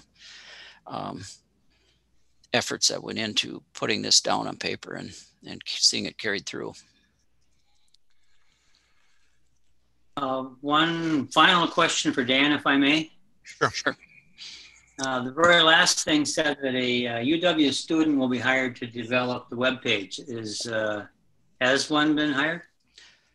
No, and that's something that I need to follow up with KT on, because public health was going to be either putting that internship together or hiring that student. And I believe that's pretty much on hold from public health right now. Supervisor Bartlett. No, okay. Anybody else? Okay. All right, I think we'll move on then. Thanks, Sam. You're welcome. So the next item is review of the draft land division ordinance. Okay, we've been through this multiple times. We're getting down to a few, I wouldn't call them minor details, but we're slowly whittling this down to a few areas. You were provided this draft in your packet, and what I intend to do is go through the red highlighted items, the changes that we've made, and then certainly we can address any other sections or portions of the ordinance if there are questions. So I will get us down to line 88. I just want to make sure, can everybody see this okay? Because I hear reports, some viewers say it's very small on their screen. It's quite large on my screen. So hopefully everybody can see what I'm presenting here. So lines 88 through 90, we added, so this is under our environmentally sensitive area definition. We added a item F in here that calls for perennial and intermittent streams, springs, and other drainage ways that contain running water during spring runoff or during storm events, including a 25-foot buffer. And we struck some of the words in here. So it reads a little bit better. Any questions on item F here? Okay, moving on to the bottom of the same page. I mentioned we were going to be coming back with some language being developed by the Land and Water Conservation Division. So this high water elevation you're going to see later on in the ordinance, but we needed to define that. So everybody can read that. The HWE shall be calculated assuming developed conditions using the critical 100-year storm event for closed depressions and stormwater ponds. Any questions on that? And then dovetailing in with that is the lowest building opening. And again, we're going to be addressing these two terms later on in the ordinance. So the lowest building opening, or LBO, is the lowest window door or other inlet elevation at which water may enter a building. Any questions on those? Okay, then we'll move down to line 189. So wetlands, the way we previously had it defined was those areas identified on the DNR surface water data viewer. It came to my attention that, certainly a developer could hire a DNR certified wetland delineator to come out and make a determination. It's my understanding that those determinations, while they are accepted by the DNR, sometimes it takes a substantial amount of time before that information is available on the surface water data viewer. So given that fact or circumstance, we decided it may be best to add another item to the definition here. So it'll those wetlands will either be identified on the data viewer or mapped by a DNR certified wetland delineator. So any questions on that? Okay, hearing none, I will move down to line 398.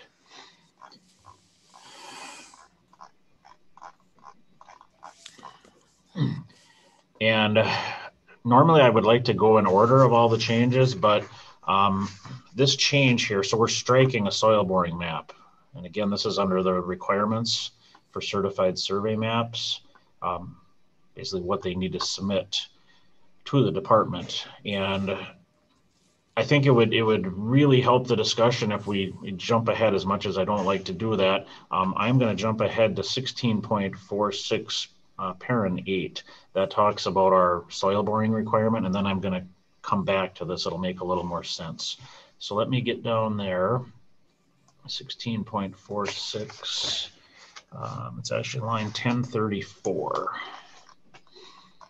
So we've had some discussions, I think, at least 2 previous meetings on these soil borings and requirements for land divisions. All land divisions were actually going to require soil borings. You may remember at the last meeting, I brought up that concern I had about conducting these borings during frozen ground conditions, particularly during the months of January through March. And I had mentioned I would be contacting some soil testers. I was able to get a hold of one soil tester who informed me that if there's a few inches of frost, certainly a boring can be done. But if there's much more than that, it becomes very difficult, if not nearly impossible, to complete when the ground is frozen. And again, I'll just remind the committee that 20% roughly of our land divisions in the last 5 years have occurred during what I would consider frozen ground conditions. So staff and I took another hard look at this, particularly the zoning staff and myself. And we've decided to change our recommendation on these soil borings. And I'm going to give you some reasons why. But right now you can see on your screen all of item 8 here, paragraph 8, and all the sub items under it. We are recommending that we strike and replace with some new language. So I'll just go over this very quick again, but in our proposed verbiage, we were requiring soil borings based on the size of the lot that you were creating. And this would apply not only for plats, but also certified survey maps. We'd require anywhere from 1 boring up to as many as 3. And then we had waivers in here if you already had a current system, or if there were frozen ground conditions, or the lot was not going to be used for residential purposes. And during our discussions, of course, the soil tester was contacted. We found out that these borings can't be done during the winter months or frozen ground. Other things that came up, not only between staff, but also talking with private surveyors that are going to have to comply with this ordinance. Some of them are very concerned about this section. The building site at the time that the lot is being created may be uncertain. You know, they know they want a 5-acre parcel, but just where on that site are they going to be building? So now we have to have soil borings done. If they don't know exactly where their system is going to go, they have to take them somewhere. They could change their mind. They may not build, some of these lots aren't built upon for 3 years, 5 years, 12 years down the road. The question comes up, the validity of those borings, you know, are they still good 5 years later? I don't know that. The fact is, if they're going to put a system in a different spot a few years down the road, now they have to conduct additional borings. So that's one con, I guess, that we looked at. Coordination of the soil tests with the actual survey work. So, because you may remember, we're going to, on their certified survey map, when they submit that, they have to show where the boring locations are.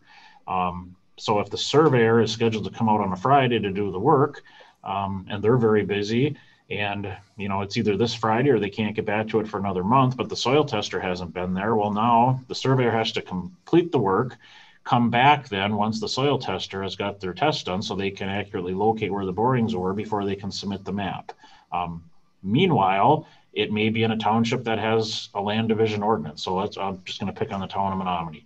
So now the land division can't be submitted to the town perhaps because we're waiting on all these things to come together.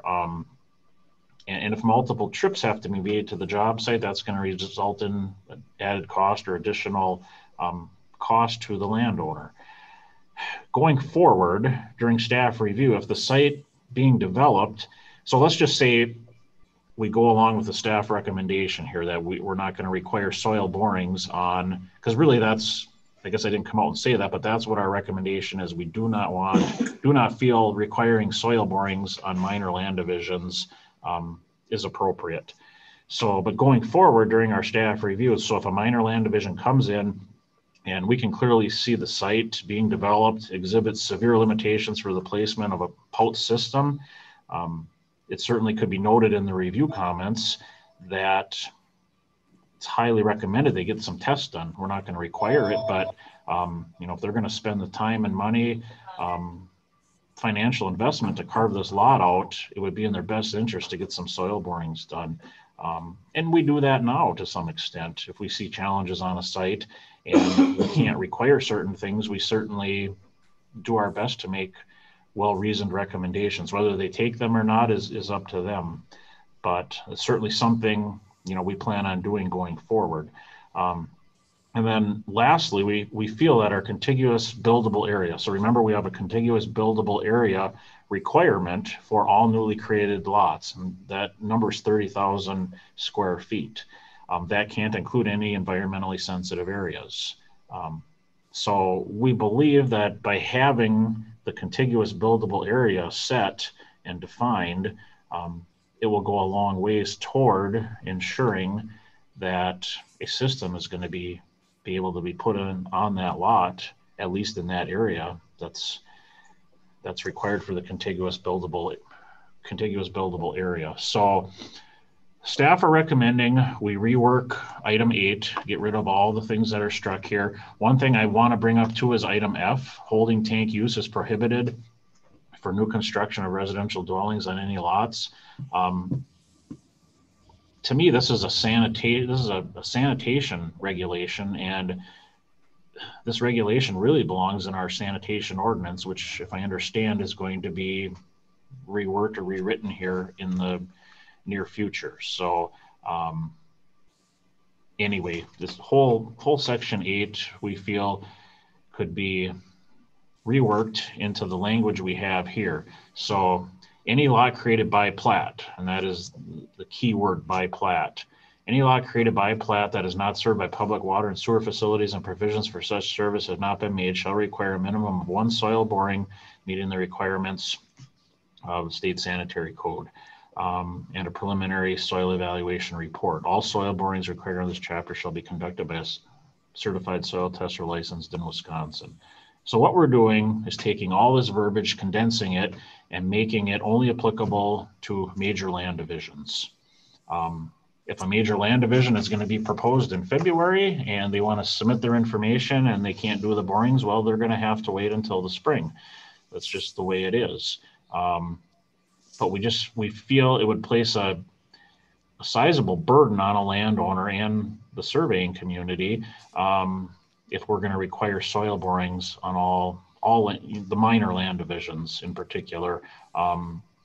One thing I suppose Bob could speak to is, you know, we talked about staff workload, particularly in the zoning office, and this certainly will reduce potential workload on the zoning office as well. If, you know, every certified survey map comes in that has soil borings, that would have to be analyzed and would take staff time to do that versus having them just on the platted subdivisions, which, you know, we do maybe one of those a year. Some years we haven't had any. So if there's any questions on this is an important part of the ordinance and we are making a substantial change here. Does the committee have any comments, questions, suggestions on staff recommendations for reworking item 8 or paragraph 8 here? Supervisor Kinnear. Thank you, Tom. I'm wondering if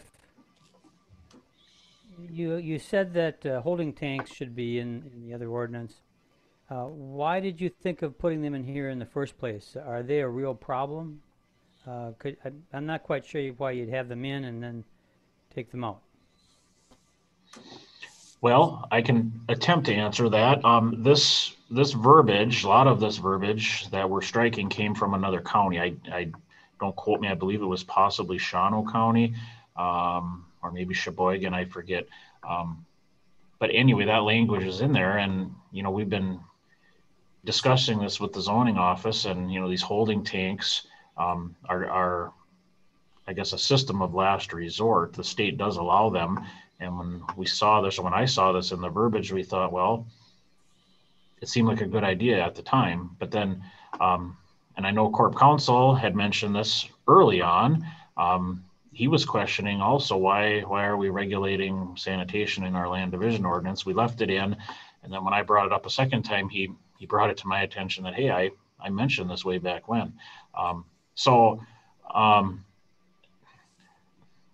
Again, it's a sanitation regulation, and if we're gonna prohibit holding tanks, I just think there's a better place to do this than in the land division ordinance. We do have a sanitation ordinance, and it would be much more appropriate to have this type of regulation live within that ordinance. Thank you. I see how it got in there, and I can see why you take it out. Other comments?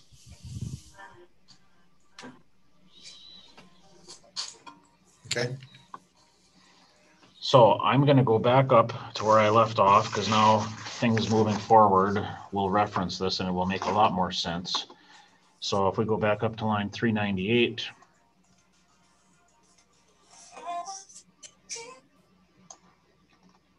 Okay, so this is under the certified survey map section, what is required upon submitting your documents. So we're of course striking now the soil boring map. We're no longer requiring that. If we move down, these are items that are required on the face of the certified survey map. So we've added the 75-foot building setback line in relation to wetlands. And then we've also added a new F here, location of existing water courses, ponds, streams, lakes, rivers, and flowages. So just some technical items that we're going to require on the face of the map that were overlooked. Any questions on those? And then of course that affects the lettering here moving forward. Then we get down page 13. We struck, so item 7 or paragraph 7 here talks about additional items that the department is going to require above and beyond what's originally, or above and beyond the standard. What we standardly require, we have the right to ask for more things. Well, this item that we're striking has actually has been listed as the required items we need to see. So it's no longer pertinent. So we're just simply striking that as some housekeeping. Then we move down to line 535. So these soil borings, when a surveyor or his developer submits a county or state plat, we need 10 copies of the preliminary plat, but then we're also going to need some copies of the soil evaluation reports that are related directly to those soil borings. So in talking with staff, we feel 2 copies of each soil report would be adequate. So that's something they're going to be required to submit with their application and list of other things we need.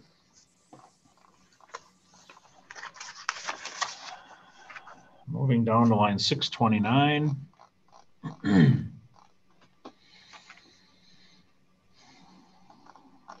So these are items required on a preliminary plat. So when the preliminary plat is submitted, number 12 here, we reworked to state all environmentally sensitive areas, including applicable 75-foot buffers for wetland and shoreline boundaries. Sources of the data shall be identified.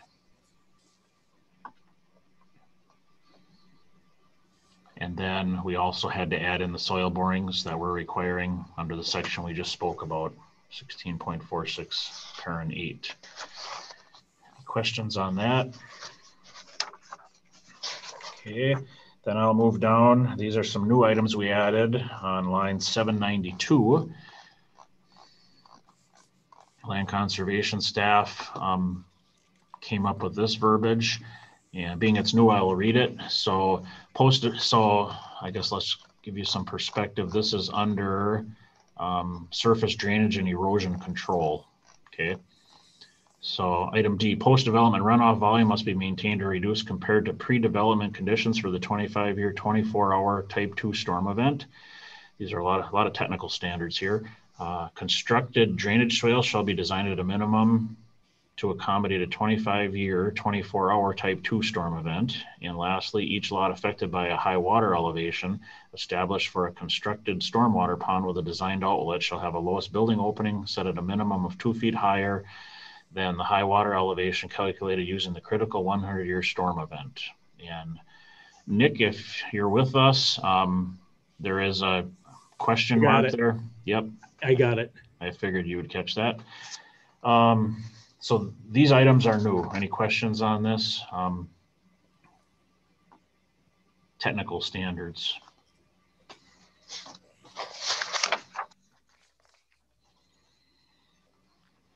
And to Supervisor Kinnear's comment way back when about suitability standards, I think item F here certainly speaks to suitability standards. The goal of this is to protect basements from flooding. So this is one way we can do that by imposing standards in our ordinance. So just wanted to make that point. I'll move down to line 988.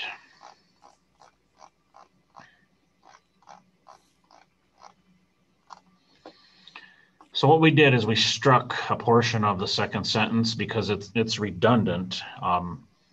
Each net contiguous buildable area must be capable of accommodating the building site. Well, when you go up and look at the definition of contiguous buildable area, it talks about the building site or building area. So we just struck this. It's not necessary. Again, it's redundant.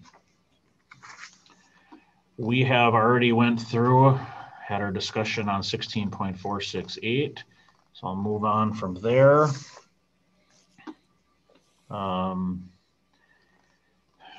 We added bike and pedestrian trails under section 16.48.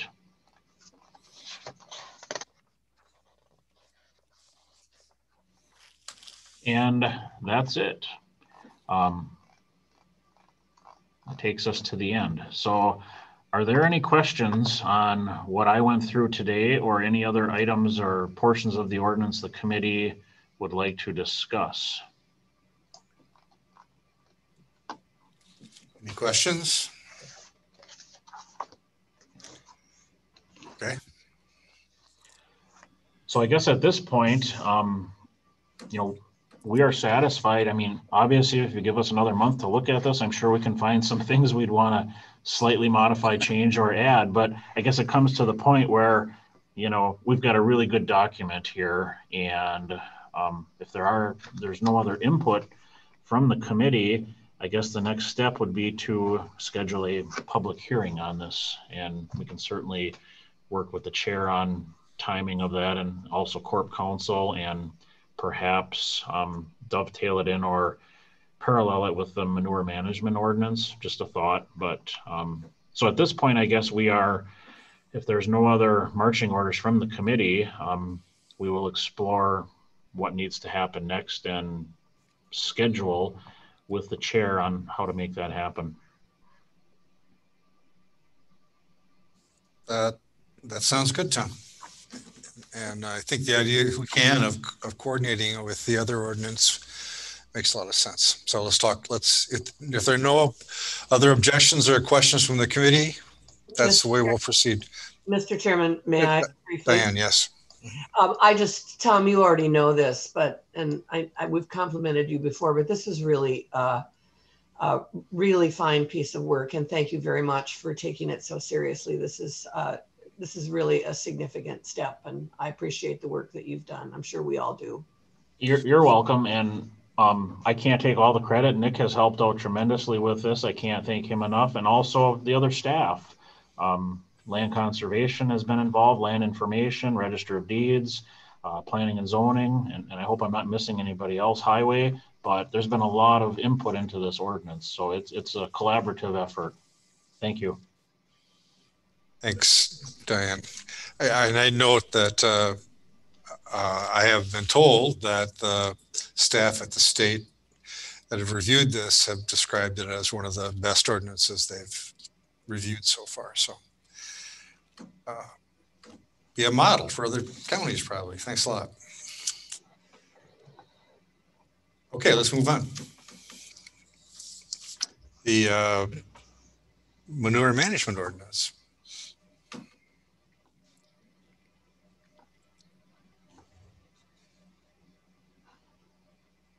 Let me see here. Where in the heck is my mouse?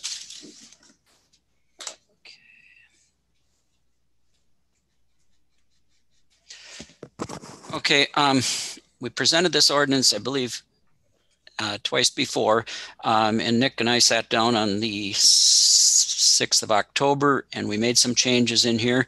I have a copy on my other computer that's identical to this, but a much bigger print. I don't know, Tom, if you can get that any bigger, but I can go through the changes that were made since the last presentation.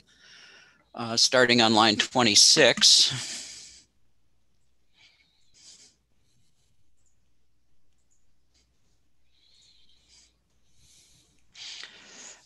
Basically here, we just took out,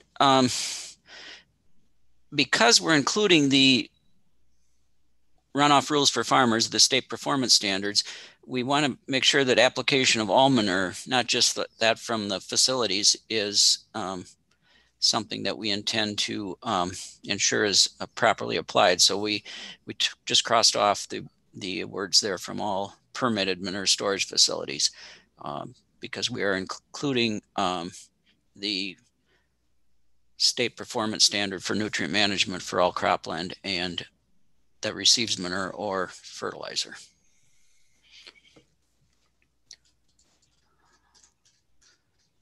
And I guess if there's any questions as we go through this, and when we get down all the way down to line 160, I believe we're the same as we were last time.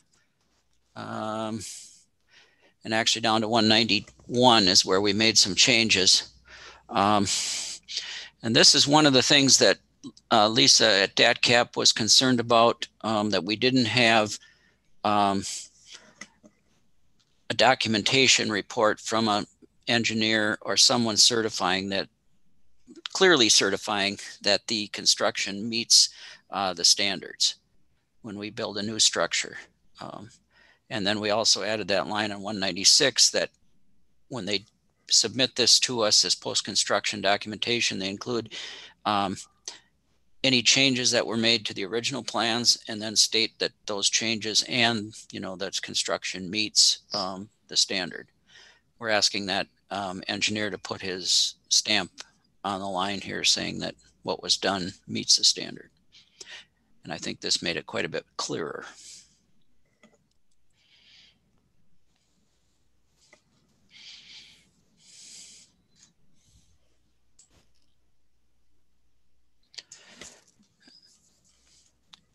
And then on line 206, we defined who was eligible to sign these plans.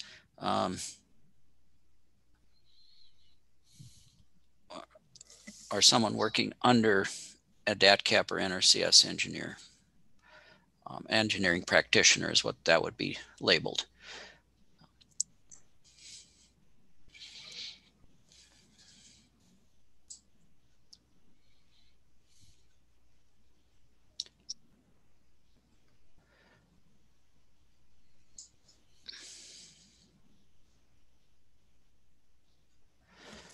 Okay, and then I think everything stayed the same all the way down to line 280. And we just had some questions in there last time as to, whether we should have an exception, I guess, for smaller hobby farms. And I don't think we should. I feel, 4 or 5 animals, sometimes even 4 or 5 horses in the wrong place can be as damaging as, 1,000 cows managed right. So we did not, I recommend that we strike any reference to small amounts of manure. I think they're all important. One question, Dan. Okay, I can hear you, Mike, but not real clear. Okay, a question. Last time I have a little note here on mine that says we were talking about composting, how that fits into here. Is that out of place? Is my question out of place here, or I'm just kind of wondering here. I think we talked about this a little bit when we talked about composting.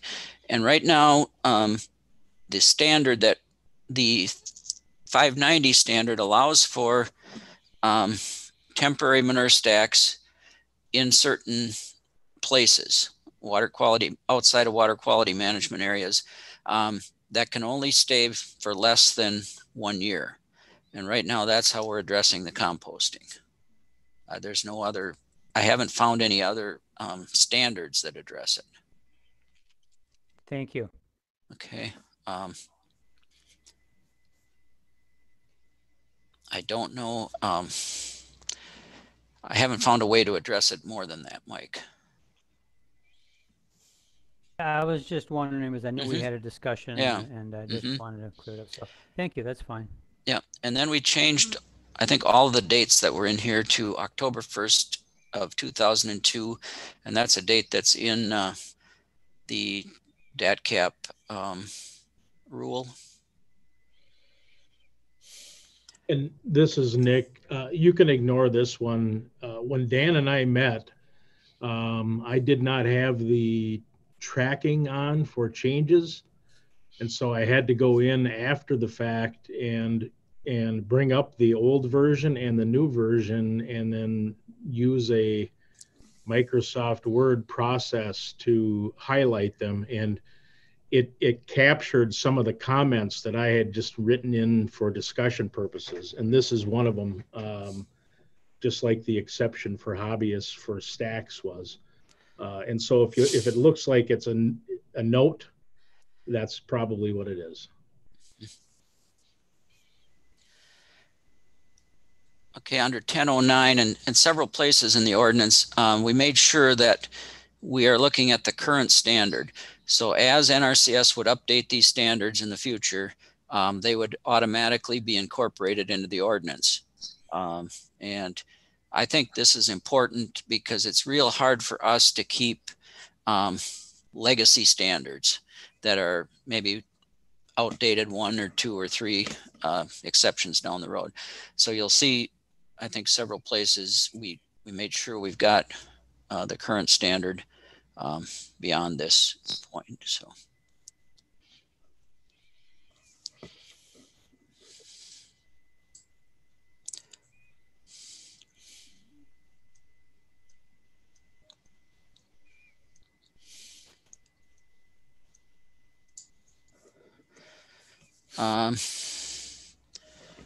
Down on line 340, Tom, I still am looking for where this language came from on exceptional and outstanding waters and how it deals with making sure that a nutrient management plan does not increase the amount of sediment, the amount of phosphorus reaching these waters. This language is not in the 590 standard.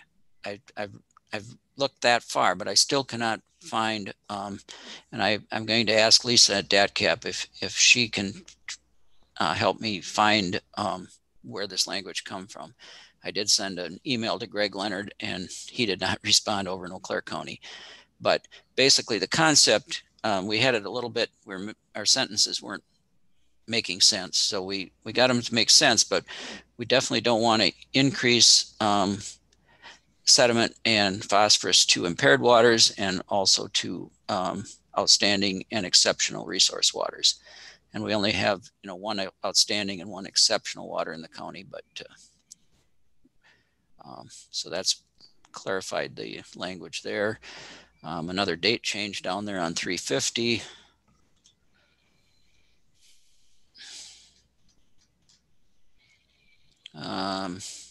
Minor change on 369.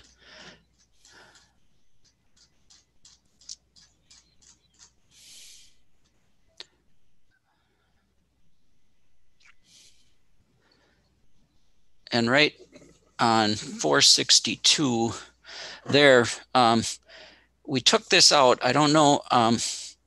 We definitely don't want to have to come back to the committee and re-adopt a new standard by NRCS. When they go through their statewide review with NRCS, DATCAP, Wisconsin Land and Water through the Standards and Oversight Council and the committee. I think that review is sufficient, and then they are just automatically adopted into the ordinance. And this statement here on 462 contradicted that a little bit. So I think we cleared that up. Good.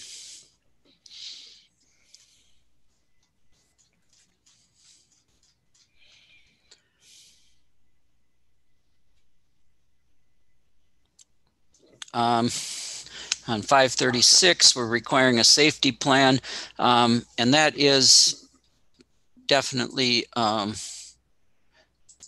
requirement that's in the standard on the 313 standard, but I wanted to clarify that we're asking for that.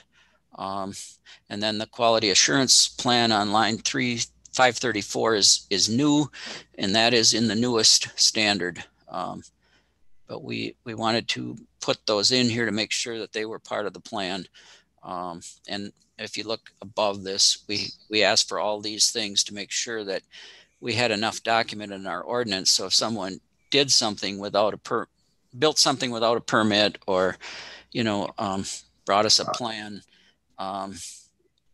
with a stamp on it that said it moved, matched the standard, we had enough documentation here to say, you didn't provide this, this, or this. So these things are clarifying that part. Just to include what we need in a plan.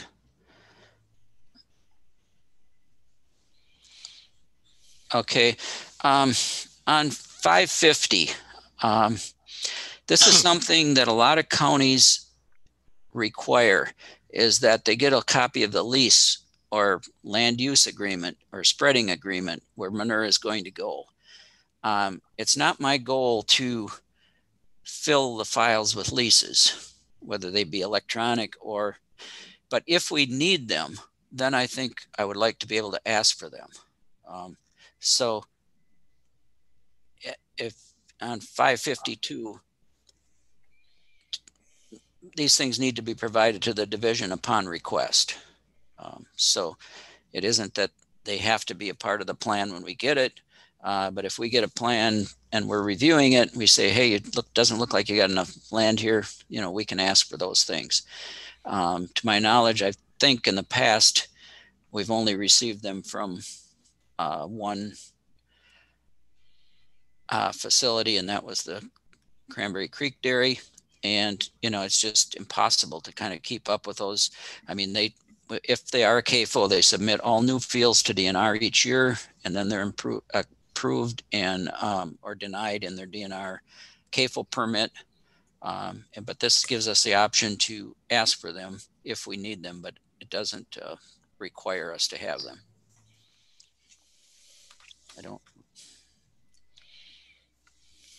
But it does still require a nutrient management plan on all the land that the manure is going to go to, whether it's or operated.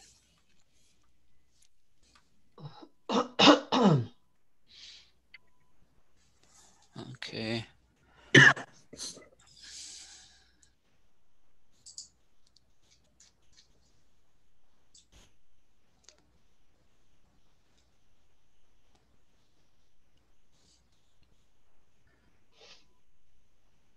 Okay, there we're asking for this report. I think we looked at this in definitions of this post-construction documentation, and that has to be provided for us before we'd give a permit to issue that manure storage or permit to use that manure storage structure.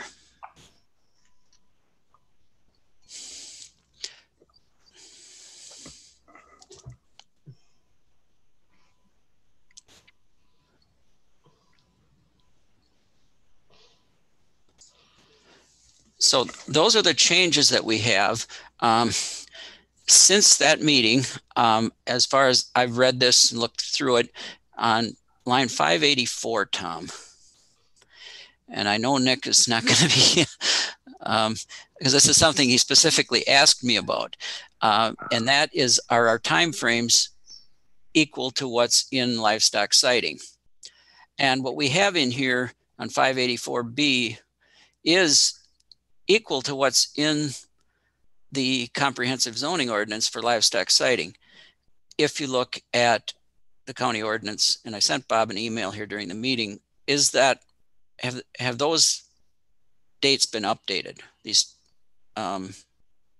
reviewing dates. I think that there's been a 90-day window added there, and I would just like to have us, I think we need to add a sentence there that says that the division shall deny, approve with conditions within 90 days after determining that an application is complete. But that's the only other proposed change that I would have right now. And I think that that has been added to the zoning ordinance, but it's not on the because I wanted these to be complete. And I told Nick that I had checked them, and I checked them with the ordinance. But then I realized in ATCP 50, there is an additional language that says that after complete application is received, there's 90 days to determine its approval, denial, or approval with conditions. So that might involve changing 589C a little bit. And I don't know, Nick, if you have any quick comments on that, but. No, I think I may be jumping the gun, but I would like for us to get together one more time and we can put this stuff in. I think it needs a review to make sure that we have internal consistency with our terminology and double check our cross references. And so let's get together and get it into final shape, I guess, is my thought. Okay.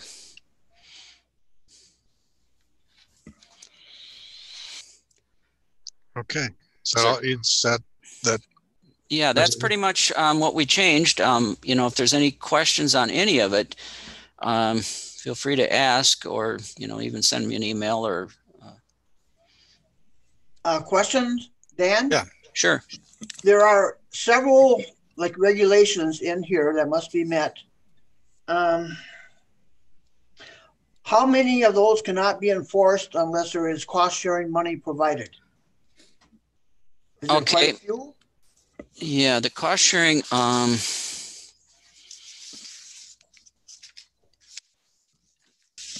the ones that can be enforced, Gary, basically, or is if someone is building new, altering, or has a malfunctioning manure storage structure, we can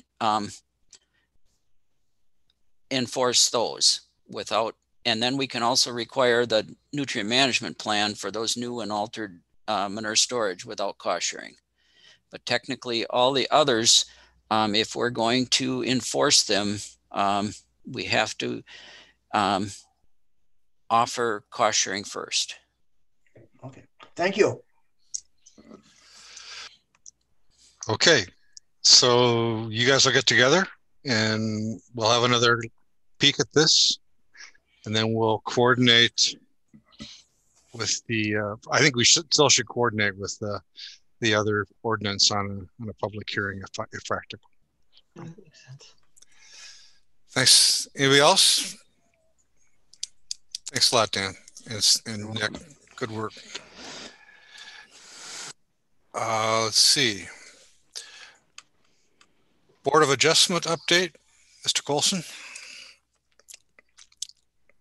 It's not there. Yes, I will keep this brief. We're running long, so we still are doing BOAs even with COVID, and so this one I should have had to you earlier, but it slipped through the cracks. But I'll give it to you now.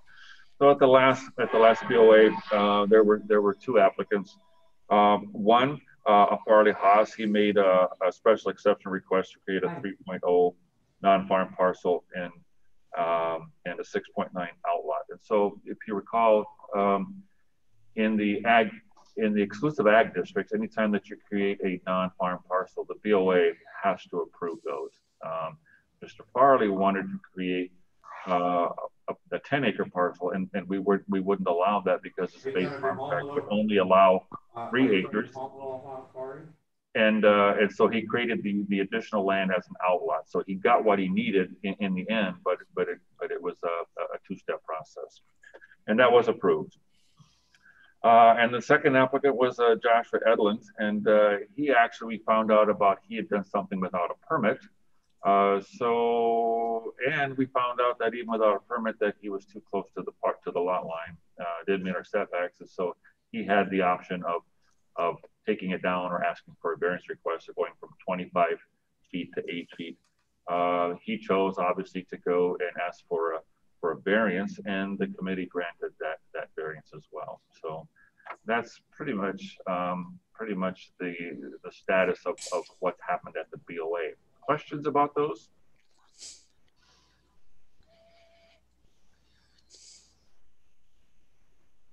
Okay. You do have questions? One coming up next week for the BOA, and I'm working on one, and and I'll be working with land conservation on a fairly large one for expanding the footprint of a non-metallic mine, but it's for construction aggregate. But I'm guessing that will be fairly well attended. But so I'll keep you up to speed as to what's happening there with the BOA. Thanks, Bob. I think we've got everything except item 9. 9. Yeah. Dan. Okay, this is a resolution that I would like to have committee approval, and then it will go to the county board if approved here in November, to be included with our application to extend the Lake Protection Grant. And DNR's kind of changed their grant program, and they call it a management plan implementation grant. Because we have the 9 key element plan approved for the Lakes Tanner and Monoman, we're eligible to apply for a management plan implementation grant. So basically, we would want to carry forward with those things that we have established in the last 3 years. That would be the soil health specialist position, the demonstration farm at Tristan Byer and Bill Byer and Town of Grant, and then Jeff Lake's demonstration farm. Those were 3 goals that were in that plan. And then the Lake Tanner Monoman implementation plan also calls for 3 to 5 new farmer-led watersheds. The Red Cedar Conservation Farmers was a watershed that was developed in response to that plan. So this this application is due November 1st. I have committed letters from Wisconsin Farmers Union with their work with the farmer-leds, with UW Stout to continue monitoring social networks and practice implementation in the watershed. And then we're working with both of the demonstration farms to commit to being part of this grant application. It will be for $200,000. The majority of the funding would be for wages and benefits for the soil health specialist. It does require a 25% match, which quite a bit, I hopefully, can come from the NACD grant that we received back in August. We've got that in the budget now. We're trying to use very little of it this year and use the DNR money up. And then next year we'll have more of that money that can be used for match. And then we can use some of our county staff time for match of conservation planners that are working in the Red Cedar watershed on farmland preservation, nutrient management planning, on and installing conservation practices that reduce phosphorus. So I would just, I think it's pretty self-explanatory for those of us who are familiar with the demonstration farms and what we've been doing there. Dan, like one question? Sure. Which is kind of probably way far out, but if these potuses have a potential to contaminate the groundwater, could some of this $200,000 money be used for sanitary inspections? Would that qualify? My initial thought would be no. This part of it is really looking at surface water. Now, I realize that groundwater enters the surface water, but I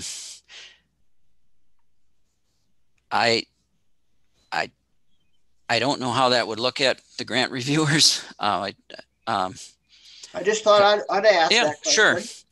And also when we look at land and water conservation funding from DATCAP, there, you know, we get, I think we're getting about 153,000 or something next year.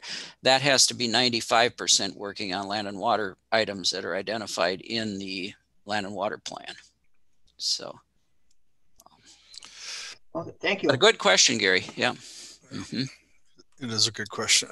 Dan, do we need you? Are you looking for us to approve this to go on to the board, or? Yes, to recommend approval to the county board. Okay, is there a motion to that effect? Mr. Chairman, I'll motion to approve it to go to county board. Thanks, Jim. Is there a second? Supervisor Bjork seconds that motion. Thank you, Gary. Any discussion? All in favor, say aye. Aye. Aye. Aye. Opposed? Carries. I think that's the agenda items. Are there any announcements anyone has? I actually do have one myself. It's a recommendation. I stumbled on a new documentary on Netflix last week. And I guess you can watch it online also, but it's called Kiss the Ground. And it's a documentary, a very positive and well done documentary on the connection between regenerative agriculture, which we've been talking a lot about today, and climate change. Interestingly, 3 of the top resource people that are interviewed, Ray Archuleta from NRCS, Gabe Brown, farmer from North Dakota, and Chris Nichols, I think also NRCS, have all been featured speakers at our Red Cedar Watershed Conference. So it's local producers are real familiar with those 3 speakers, and they were all very popular here. Anyway, I highly recommend it. It's on Netflix. Just search for it there. And if you don't have Netflix, I think you can go online to kisstheground.com and watch it online also. Anything else? Tom, I'd like to make Mike? Go ahead, Dan. Oh, well, just like to let you know that the Tanner Monoman Lakes Association has its annual meeting at 6 tonight, and it's virtual. So I think if you went to their website, you could join, well, at least watch. So it starts at 6, Tanner Monoman Lakes Association annual meeting. Thanks, Mike. Dan. I would just like to let you know that I'm, seriously considering retiring, maybe in the very near future. There's been some big changes in my life recently, and I look at it. I think I would have made this decision earlier if the COVID wouldn't have came along, and now it's just time, and that's why I was a little hesitant to commit to things here in the future. But I really enjoy my work, my time with Dunn County, and it's tough, but I think it's time to make a change. Certainly understandable, especially given what you've been through. But don't say goodbye yet. You're just letting us know it's probably coming up, right? Mm-hmm. Yeah. Yep. Okay. Mm-hmm. All right. And I haven't talked to my staff about it at all either, but I thought it'd be appropriate to let the committee know. Well, thanks for the heads up, Dan. Appreciate it. And we'll talk about it more. Mm-hmm. Anything else? All right. We're adjourned. Thanks, everybody.